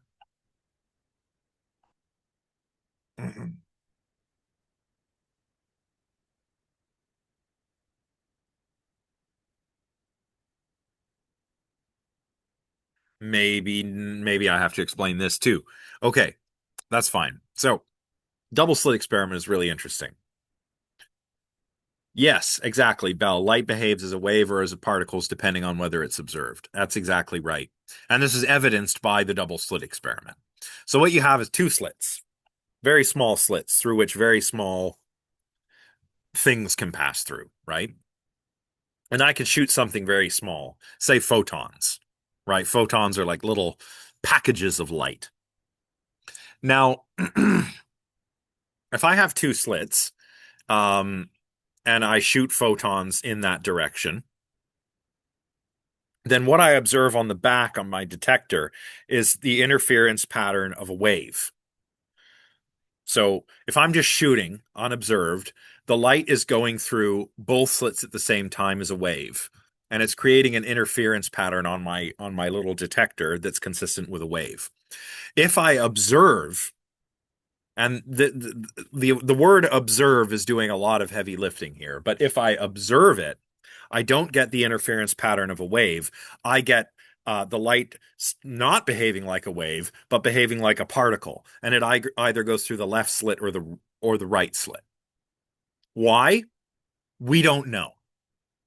It's probably something to do with the way we're observing, and here observing does not necessarily mean observing like a conscious agent observing and affecting it with their mind. But, we have to set this up with all kinds of crazy sensors and stuff.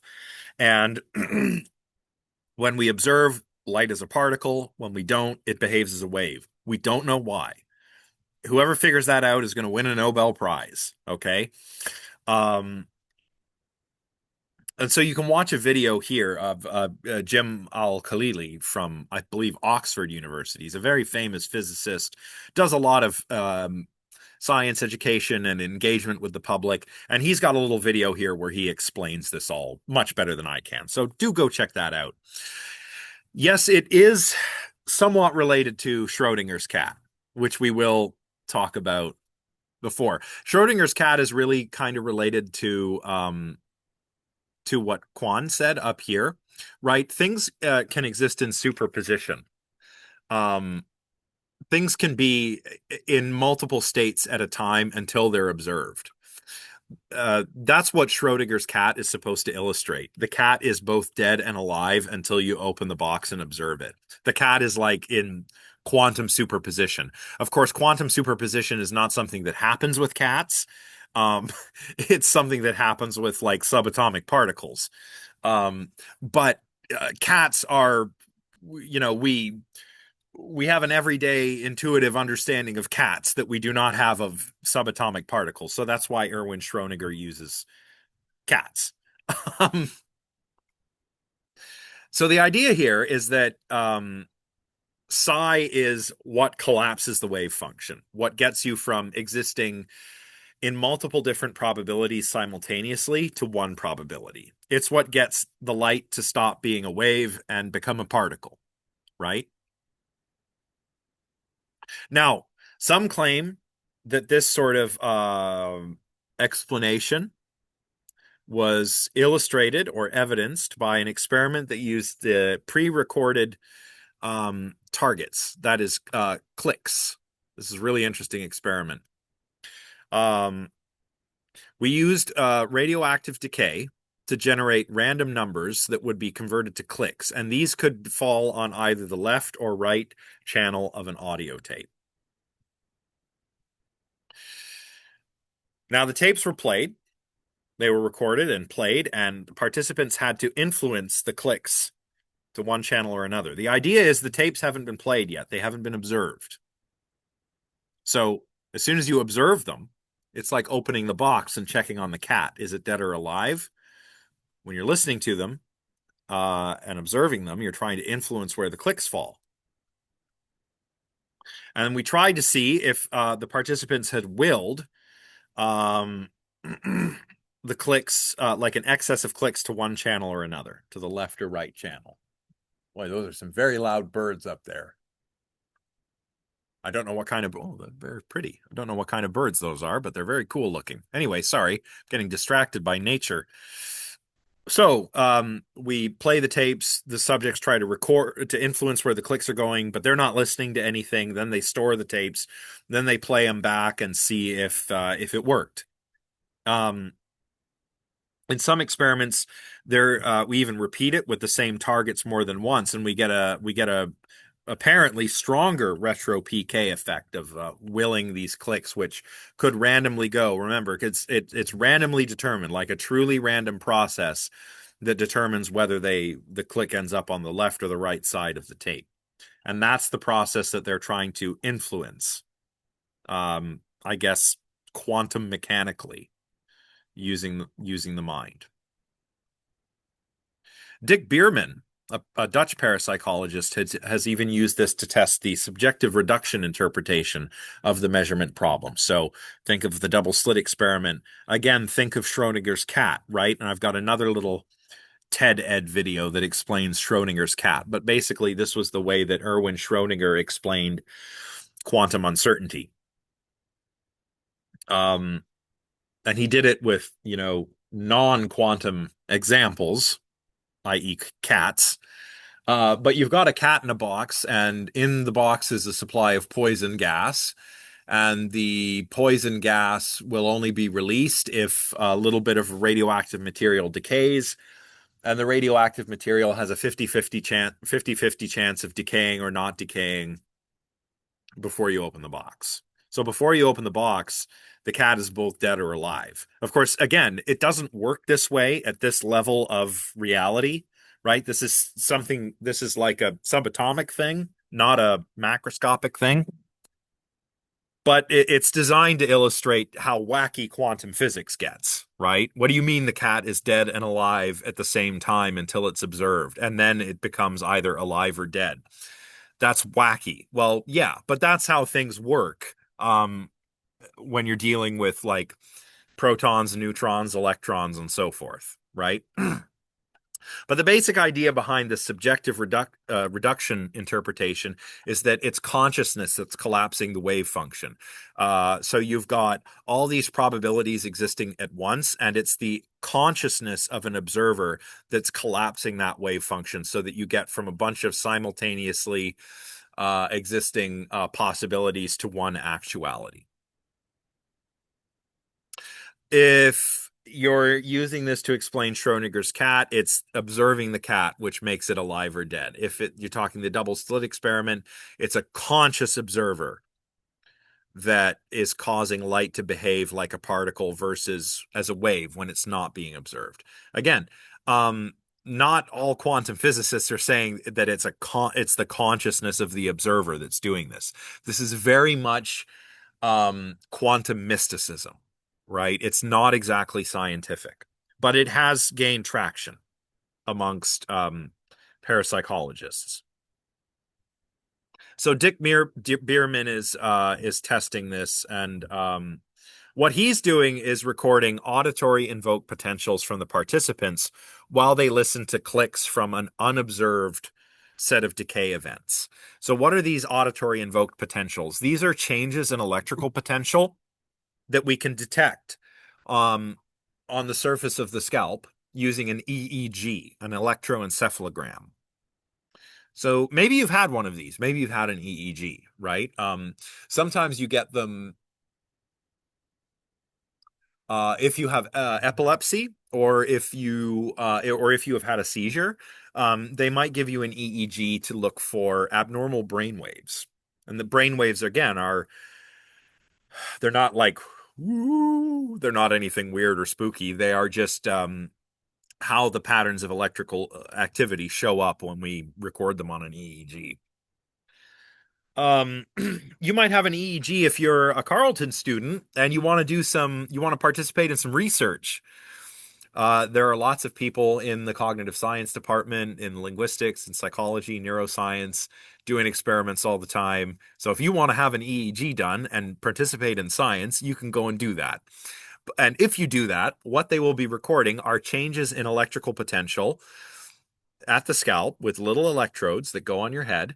And the changes in electrical potential are a result of changes in activity levels in the brain, because the brain is an electrochemical organ. It uses chemicals and electricity, essentially. And I don't have time to get into the nitty-gritty, but that is how your synapses communicate.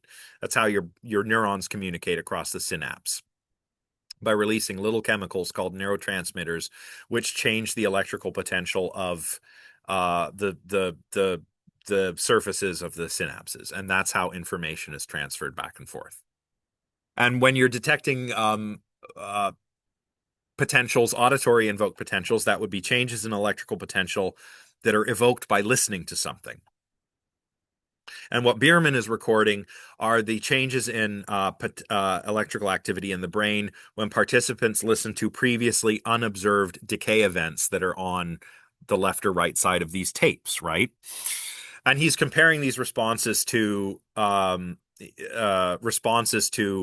ones that had been observed. In other words, he's thinking that the unobserved ones have clicks that are on the left and right at the same time.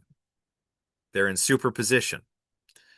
And then he's comparing the brain activity when we listen to those to the brain activity when we listen to tapes that have been observed, where the wave function is collapsed and the clicks are either on the left or right side. So is everybody clear on that? I know I'm throwing an awful lot at you here. Is everybody clear on what Bierman is doing? So the unobserved tapes are like Schrodinger's cat before we open the box.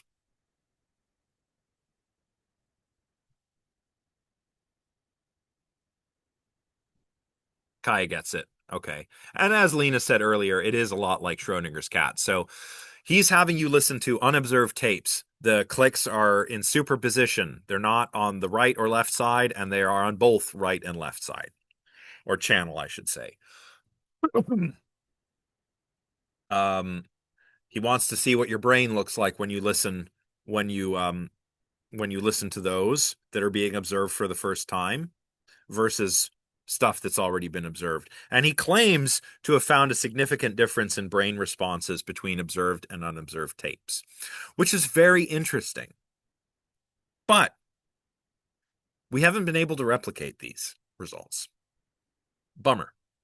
Because I think this is a really cool experiment, you know? Like, oh, it would be so cool if we could replicate this.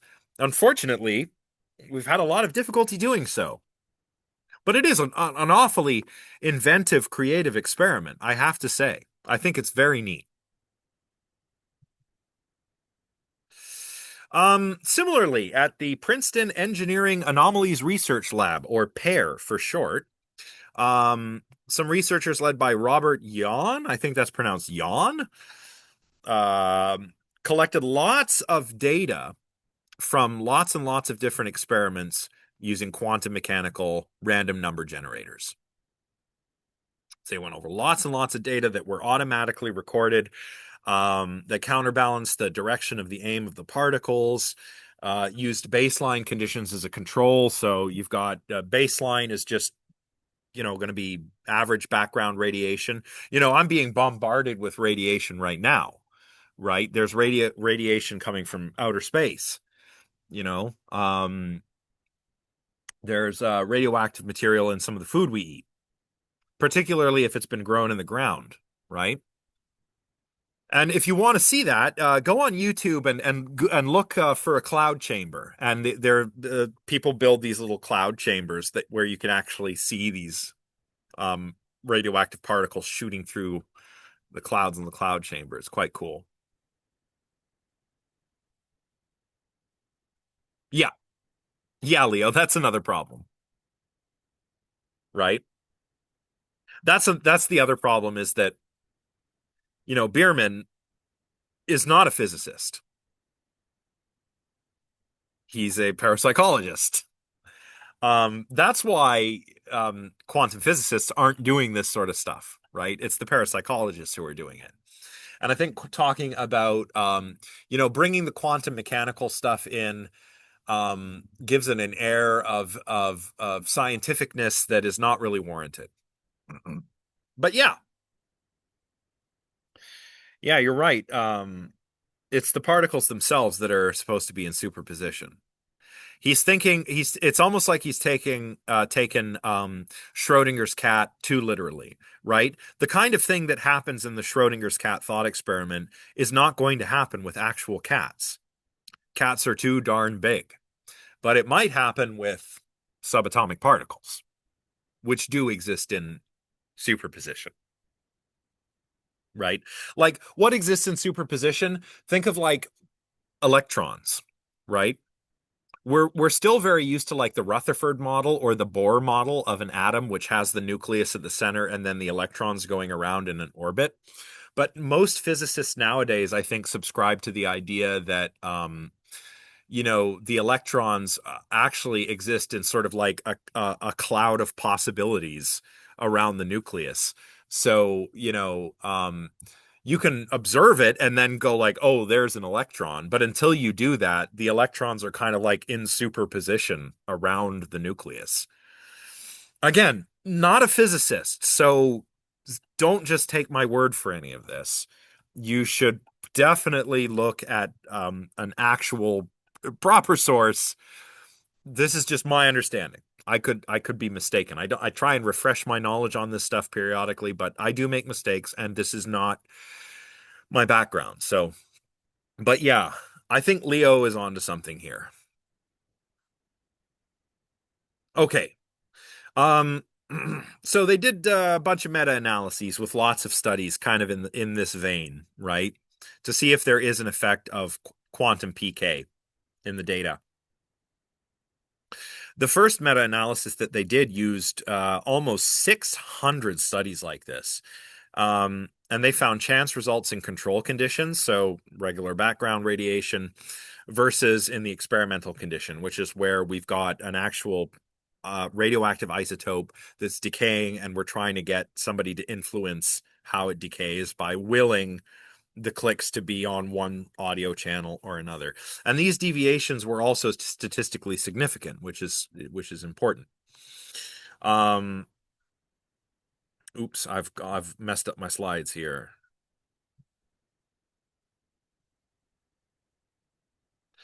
Now here's the thing: the results were statistically significant, but the effect size was small.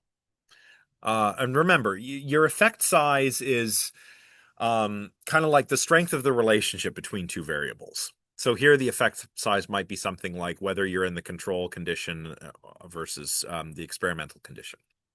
So, how big of a difference did that make? Well, a small one. The difference was statistically significant, but it was a small effect, right? Yet it was also consistent throughout the entire database.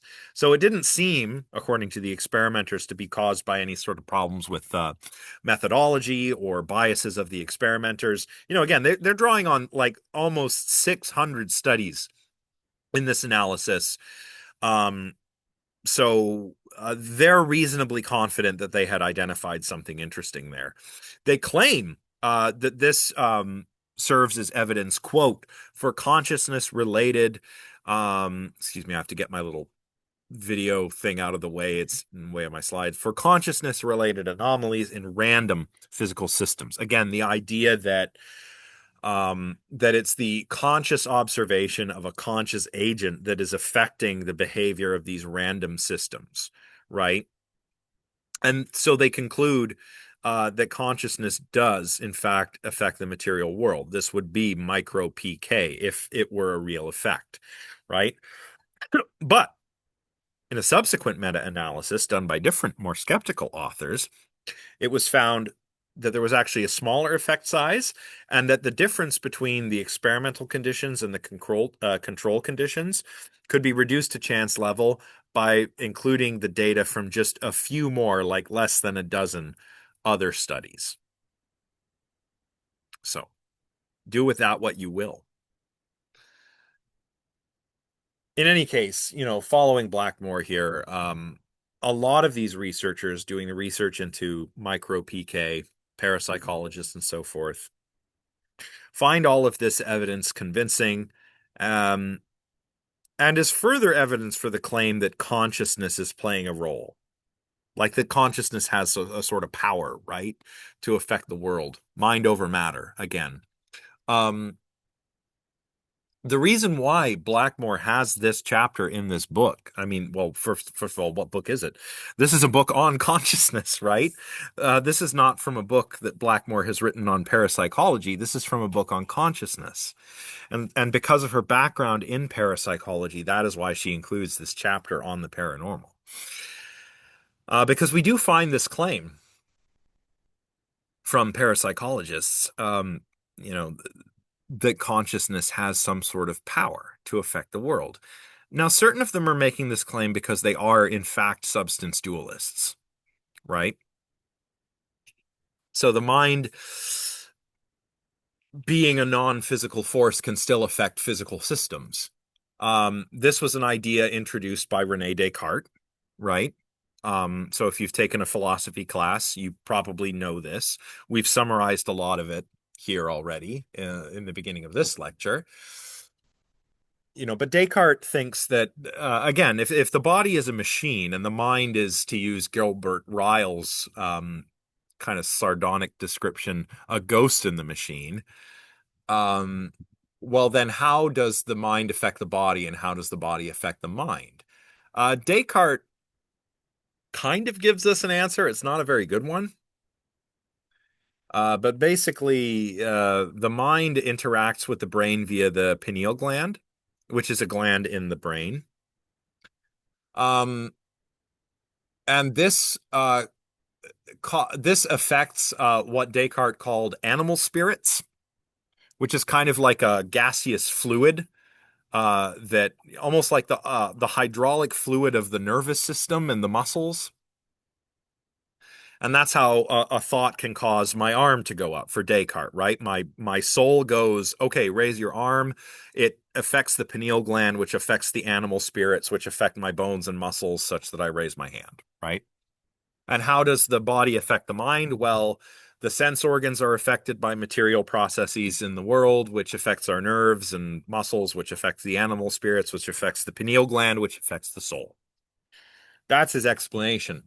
Other thinkers were not satisfied with this, like Princess Elizabeth of Bohemia. We're going to talk about this in my Philosophy of Mind course next term in the late summer session. But Princess Elizabeth says, how on earth does this work, Rene Descartes? Descartes says, well, I just kind of take it as a primitive notion that it does. It just does. That's just how it works, Princess. Um, and Princess Elizabeth responds by saying, like, well, that's not a very good answer. Of course, I'm paraphrasing here, but that's not a very good answer. I'd rather just be a materialist than believe that, Descartes. Um, and that's the mind-body interaction problem, right? Descartes never satisfactorily explained how a non-physical mind affects and is affected by a physical body. That's the mind-body interaction problem. I think that saying that consciousness can affect the world, basically arguments for ESP and PK, introduce an even bigger version of this problem. It's not even just like, how does my immaterial mind cause my arm to raise, or how does, light waves hitting my retina cause the experience of, seeing the blue of the sky or the green of the grass. It's not just that. It's like, okay, now I've got to explain how my mind can somehow affect quantum mechanical processes or receive or send information from another mind without without any kind of material processes being involved. It's a bigger problem. It's like a bigger version of the mind body problem. And the mind body problem, incidentally, is why almost no serious philosopher is a substance dualist. You do find dualists, but they're usually property dualists, not substance dualists. So that's the criticisms I have of the whole power of consciousness argument. Others, as we've seen, appeal to quantum physics, right? Maybe consciousness is itself a result of a quantum mechanical process. And this is discussed elsewhere in Blackmore's book. Indeed, if you are interested in consciousness, Blackmore's book, where I've pulled this chapter from, it's called Consciousness: An Introduction. It's an excellent book. It's very accessible. I teach a first-year seminar on consciousness, and I like to use Blackmore's book. But she discusses other thinkers like Stuart Hameroff. What's that physicist? Roger Penrose, right? Who argue that the mind is not like a computer, but like a quantum device of some kind, and that consciousness, reason, etc., are all a result of quantum mechanical processes in the brain. Radin does this too. right? He draws on the idea of quantum entanglement, maybe to explain ESP. So quantum entanglement is a really interesting phenomenon. We can, if two particles are entangled, then any change to one will be seen in the other, even if they're separated, if they're not actually interacting with one another. So I could have like an entangled particle on Earth and it's entangled with another one up in orbit, and I like maybe I poke the one on Earth and it behaves a certain way, but so does the particle that it's entangled with. So that's quantum entanglement. Very weird, right? Yeah, like teleportation, yeah. Or I mean, this was stuff that Albert Einstein was skeptical of, which is kind of ironic because Albert Einstein the reason why Albert Einstein won the Nobel Prize, it wasn't E equals MC square. It wasn't any of that. It was for his discovery of the law of the photoelectric effect, which helped kick off quantum mechanics. And but later Einstein didn't like quantum mechanics very much. You know, he said, he called what I'm saying about quantum entanglement, he called that spooky action at a distance. He thought it was very silly.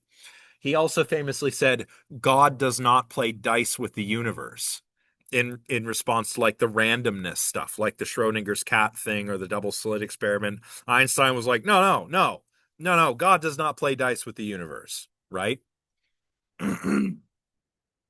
Yes, Zach, you're right. You will have seen devices that advertise some kind of quantum effect.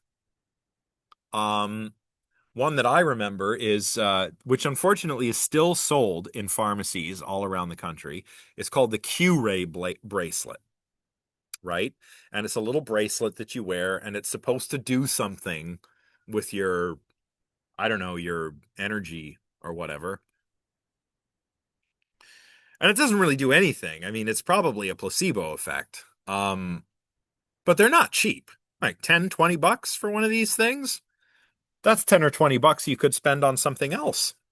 Um, and then there's even more woo-woo, more flim-flam besides those. I mean, I see it a lot on social media in the wellness industry.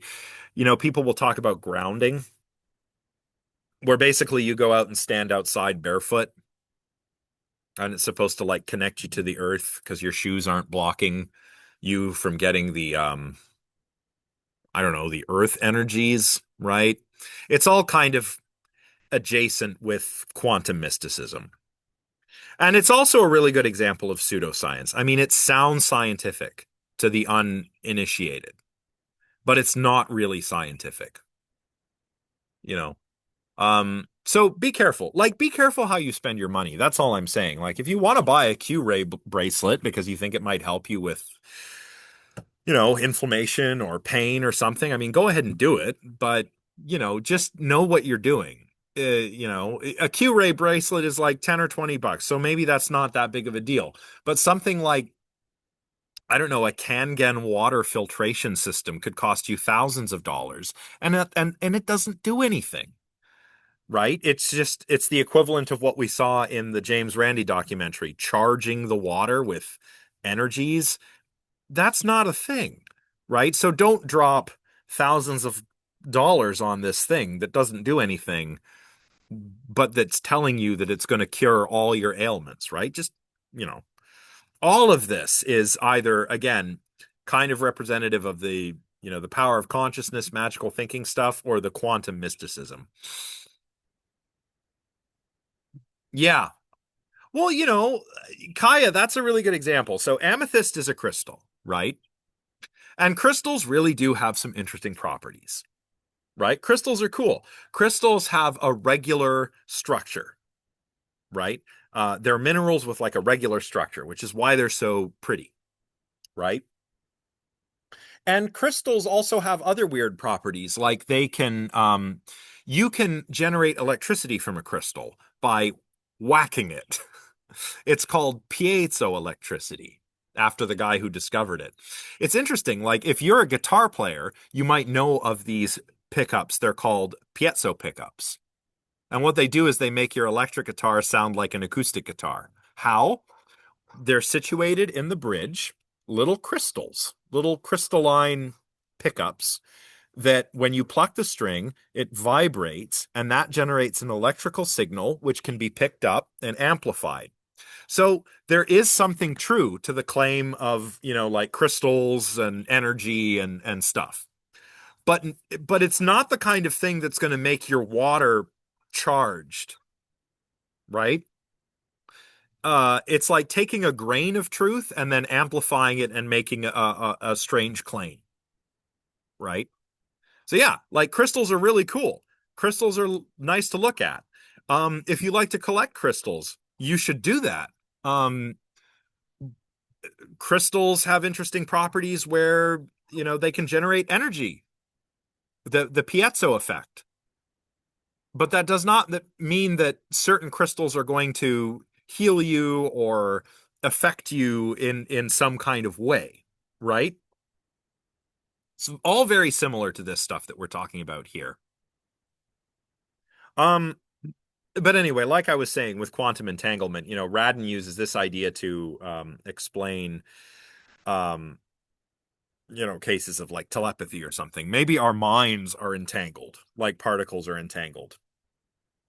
And that's how we could send and receive information telepathically. But there is actually not a lot of evidence that there's quantum mechanical stuff happening in the brain. And we don't, and this is the important part. We don't even understand how quantum physics works, right? Richard Feynman, the Nobel Prize winning physicist, famously said something like, you know, if you get somebody who claims they've understood quantum physics, they don't understand quantum physics.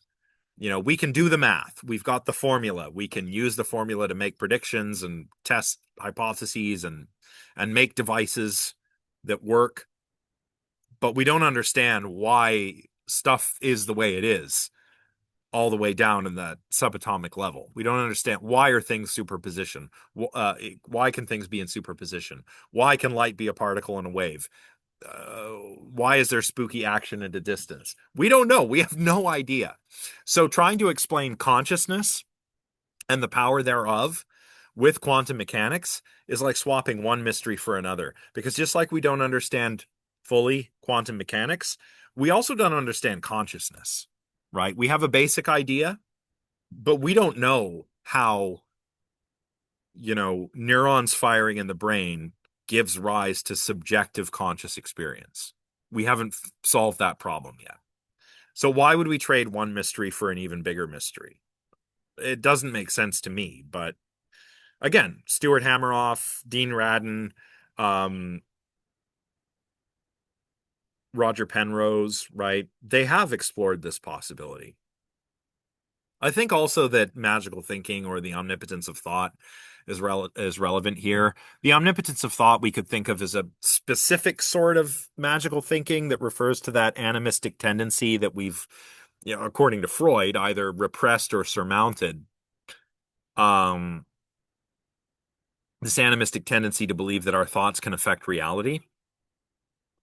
Um, and we see this, the strange coincidences and stuff like the man who wanted his usual room and when he found out it was occupied by someone else, cursed him, and then he was struck dead by a heart attack a short while later.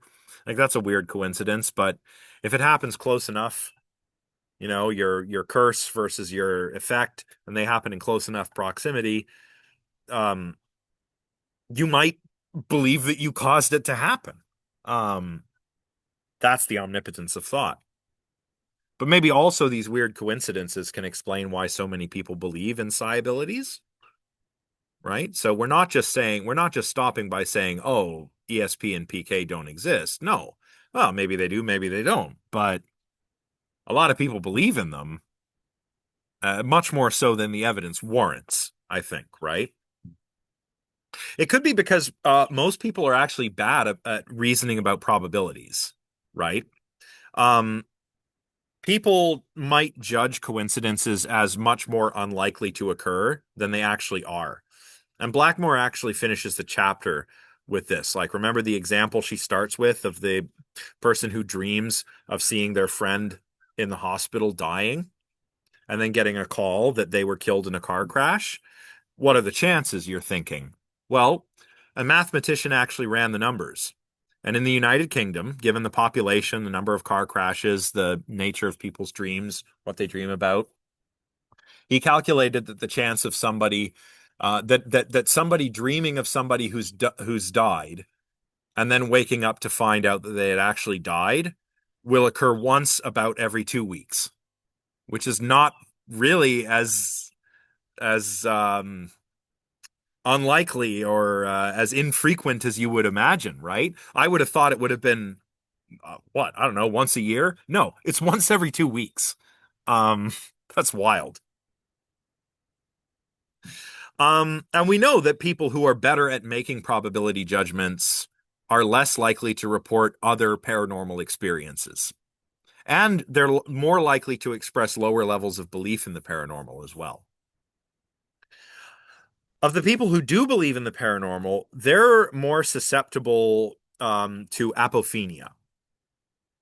So they're more likely to see an image in an ambiguous figure or um, meaningful signals in meaningless noise, right? Um, we all have cognitive biases. I'll get back to apophenia in a minute, but we also all have cognitive biases, right? We remember the hits, in the words of skeptic Michael Shermer, we remember the hits and forget the misses, right? So if I have a confirmation bias, that means I have a bias toward information that supports my prior beliefs and values, my worldview, essentially. An example I've made up here is of Sally, right? So Sally um, believes in ghosts. She loves to read New Age books. She holds seances with her friends. One night after a seance, she hears rapping, like knocks in her attic. She's not hearing, record scratches and dope beats, but a knocking, which she believes is a spirit because she can't identify any physical cause. That fits with her prior beliefs because she does believe in ghosts. She does believe in new age stuff. She does believe in the paranormal. So to explain this experience that she otherwise can't explain, she appeals to information that's already there in her worldview, right? Even though there's a much more reasonable, much more parsimonious explanation. It could be a physical cause like the wind or an animal or just an old house shifting, right? And I'm not saying, by the way, that only believers are biased. No, scientists have biases as well. That is why we have the scientific method. That's why we try and falsify our hypotheses. That's why we control our experiments. We have experimental conditions, but we also have a control condition. That's why scientists do peer review. That's why we try and replicate, right? It's not just believers that are biased. Everyone has these biases, right? Everyone is also susceptible to apophenia to one degree or another.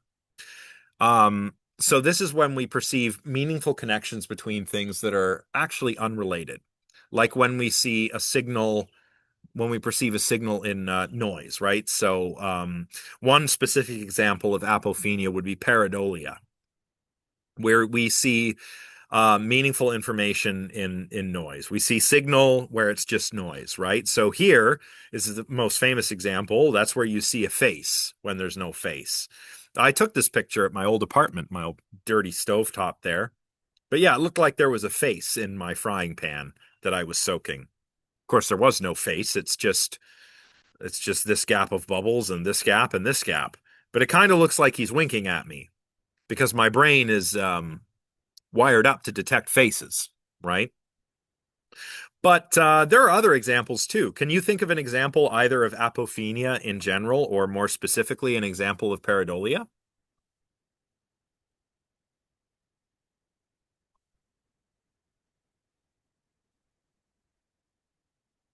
So an example of apophenia might be like seeing signs in nature. Yeah, clouds. So Quan, yeah, clouds. Like seeing images in clouds would be an example of pareidolia. Absolutely. Yeah, like when you see a face in the clouds, that's pareidolia. Yeah. Or it could be auditory, like Bell says, somebody who believes in ghosts thinking the wind is actually saying something. Yep, there's a mountain on Mars which we photographed, which looks a lot like a face. T readings, yep. Yeah, so apophenia would be like okay, interesting. Pareidolia puzzle in this game. That's cool. I'll check that out. Um yeah, so apophenia, like the perception that there's a meaningful connection between something that's not meaningful, is I think what people are doing when they see a sign of something, right?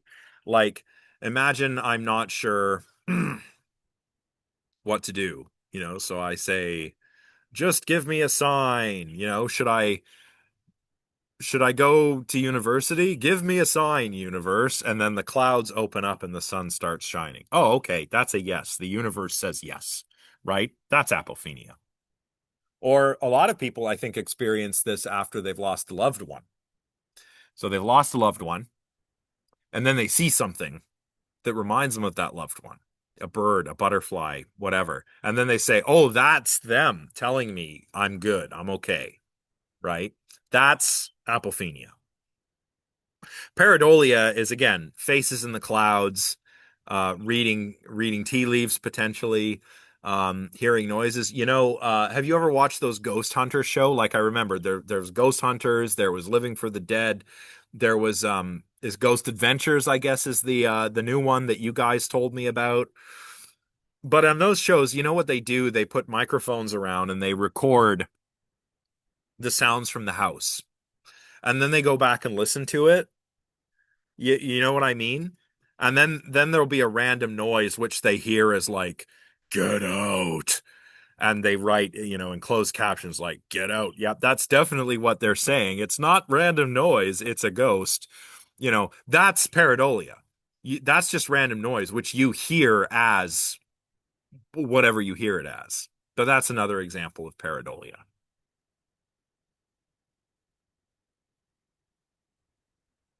So, do these phenomena exist? Do psi phenomena exist? I'm sorry if you are a believer, but the evidence isn't looking good, right? There isn't very much good evidence for, at least what we've looked at today, for ESP or PK.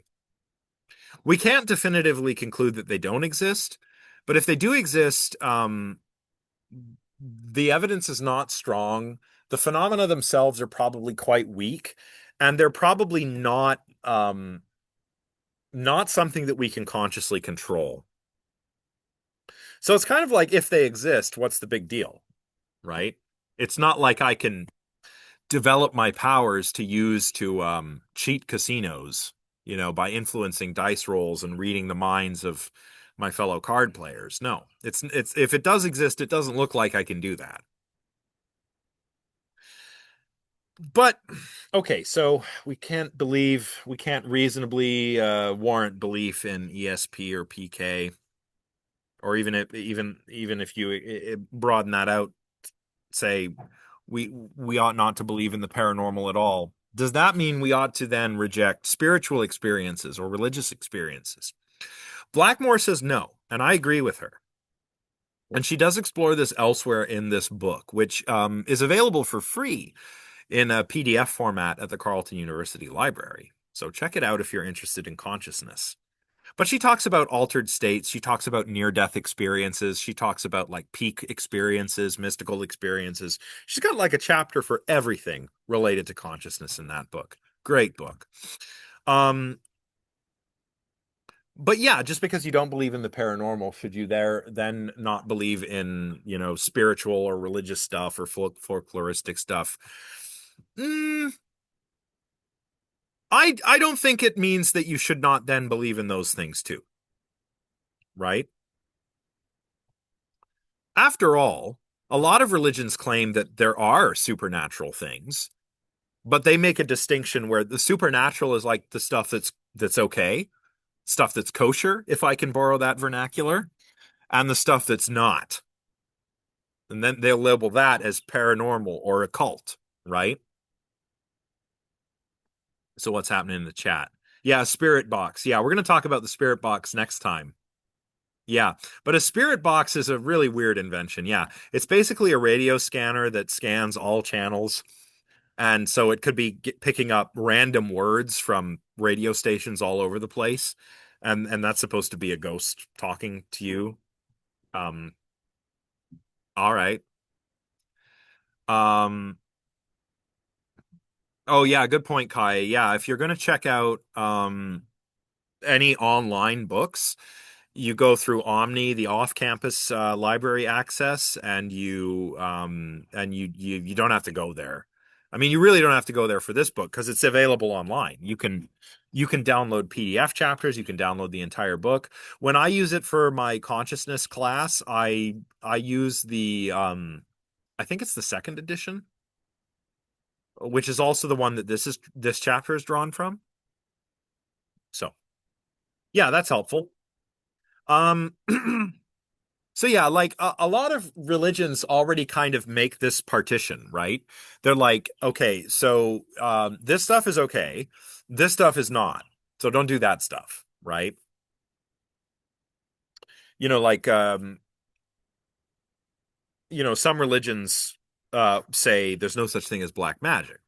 Other religions will say, oh no, there is, and you have to be careful. Here's how you can be careful of black magic and curses and so forth, right?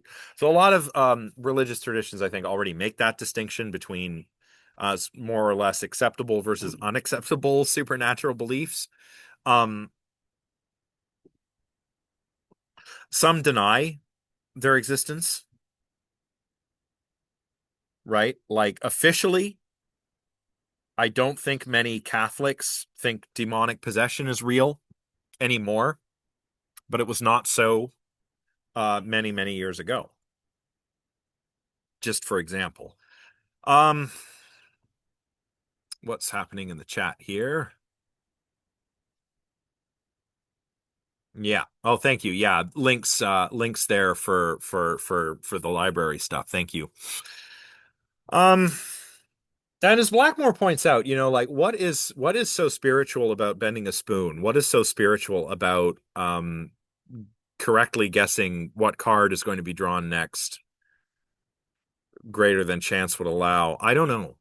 I think you can also be spiritual without the paranormal. I mean, Carl Sagan, a very skeptical fellow, if there ever was one, talked about the quote unquote soaring spiritual high that you get from understanding how the natural world works and understanding your place in it.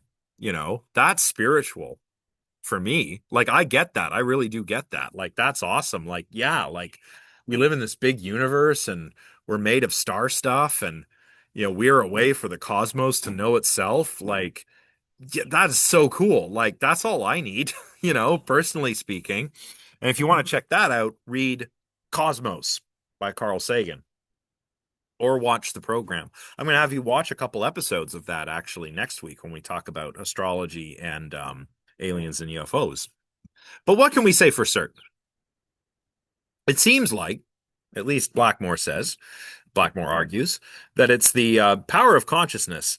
That's what parapsychologists are interested in. But the way they frame all of this implies a non-materialist, non-physicalist understanding of the mind. It implies substance dualism.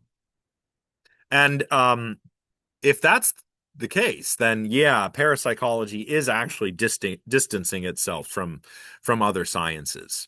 It's not doing methodological naturalism properly, and that's why now we look to anomalistic psychology.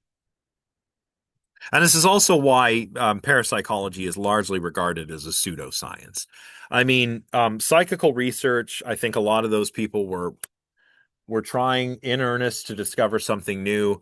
I think the Rhines did a lot to sort of um, rein in the excesses of that. But ultimately, I don't think the project succeeded, which is a shame. But that's how science works. If there's nothing there, then there's nothing there. Um, And it's still cool. There are still cool things to learn using the approach of anomalistic psychology, right? Maybe there are no such things as ghosts or ESP or psychokinesis or psychic mediums. But maybe it would be more interesting to understand why people believe there are. Maybe it would be really interesting to understand the psychological, like the psychology of these anomalous experiences. Like if I have like a near-death experience, or I believe I've seen the future or been communicated to telepathically. Maybe I don't actually think that's what's happening, but I still want to understand what's going on. I think there's value in that. Um, so I think we actually should not stop studying these claims. We should keep studying, but we should do it under the anomalistic psychology formula, not the parapsychology formula. Right, that's about it for today. We're just about done. Thanks everybody. I had a great time. This is one of my favorite topics to lecture on. If you have not seen Secrets of the Psychics, please do. It's again, it's an oldie but a goodie. It's a fun watch. Um, Make sure you've read all these readings because we're going to be drawing upon them next time. Next time, the plan is I'm going to tell you a little bit more about the history of the spiritualist craze. We'll talk about the Fox sisters, and we'll talk about seances and what happens in a seance. And we're going to focus a lot on the ideomotor effect, and we're going to look at a really interesting experiment that actually kind of uses a variation of a Ouija board to demonstrate um, the ideomotor effect. It's going to be very cool. And then I'll talk briefly about ghost hunting. So more spirit boxes and ghost photography and back to pareidolia and apophenia and that sort of thing. So thanks, everybody. This was a good one. And I'll see you on Wednesday.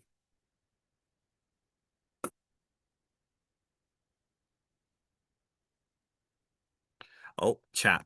Everybody's just saying thank you. Thank you. Thank you all. See you Wednesday. Have a good rest of your week.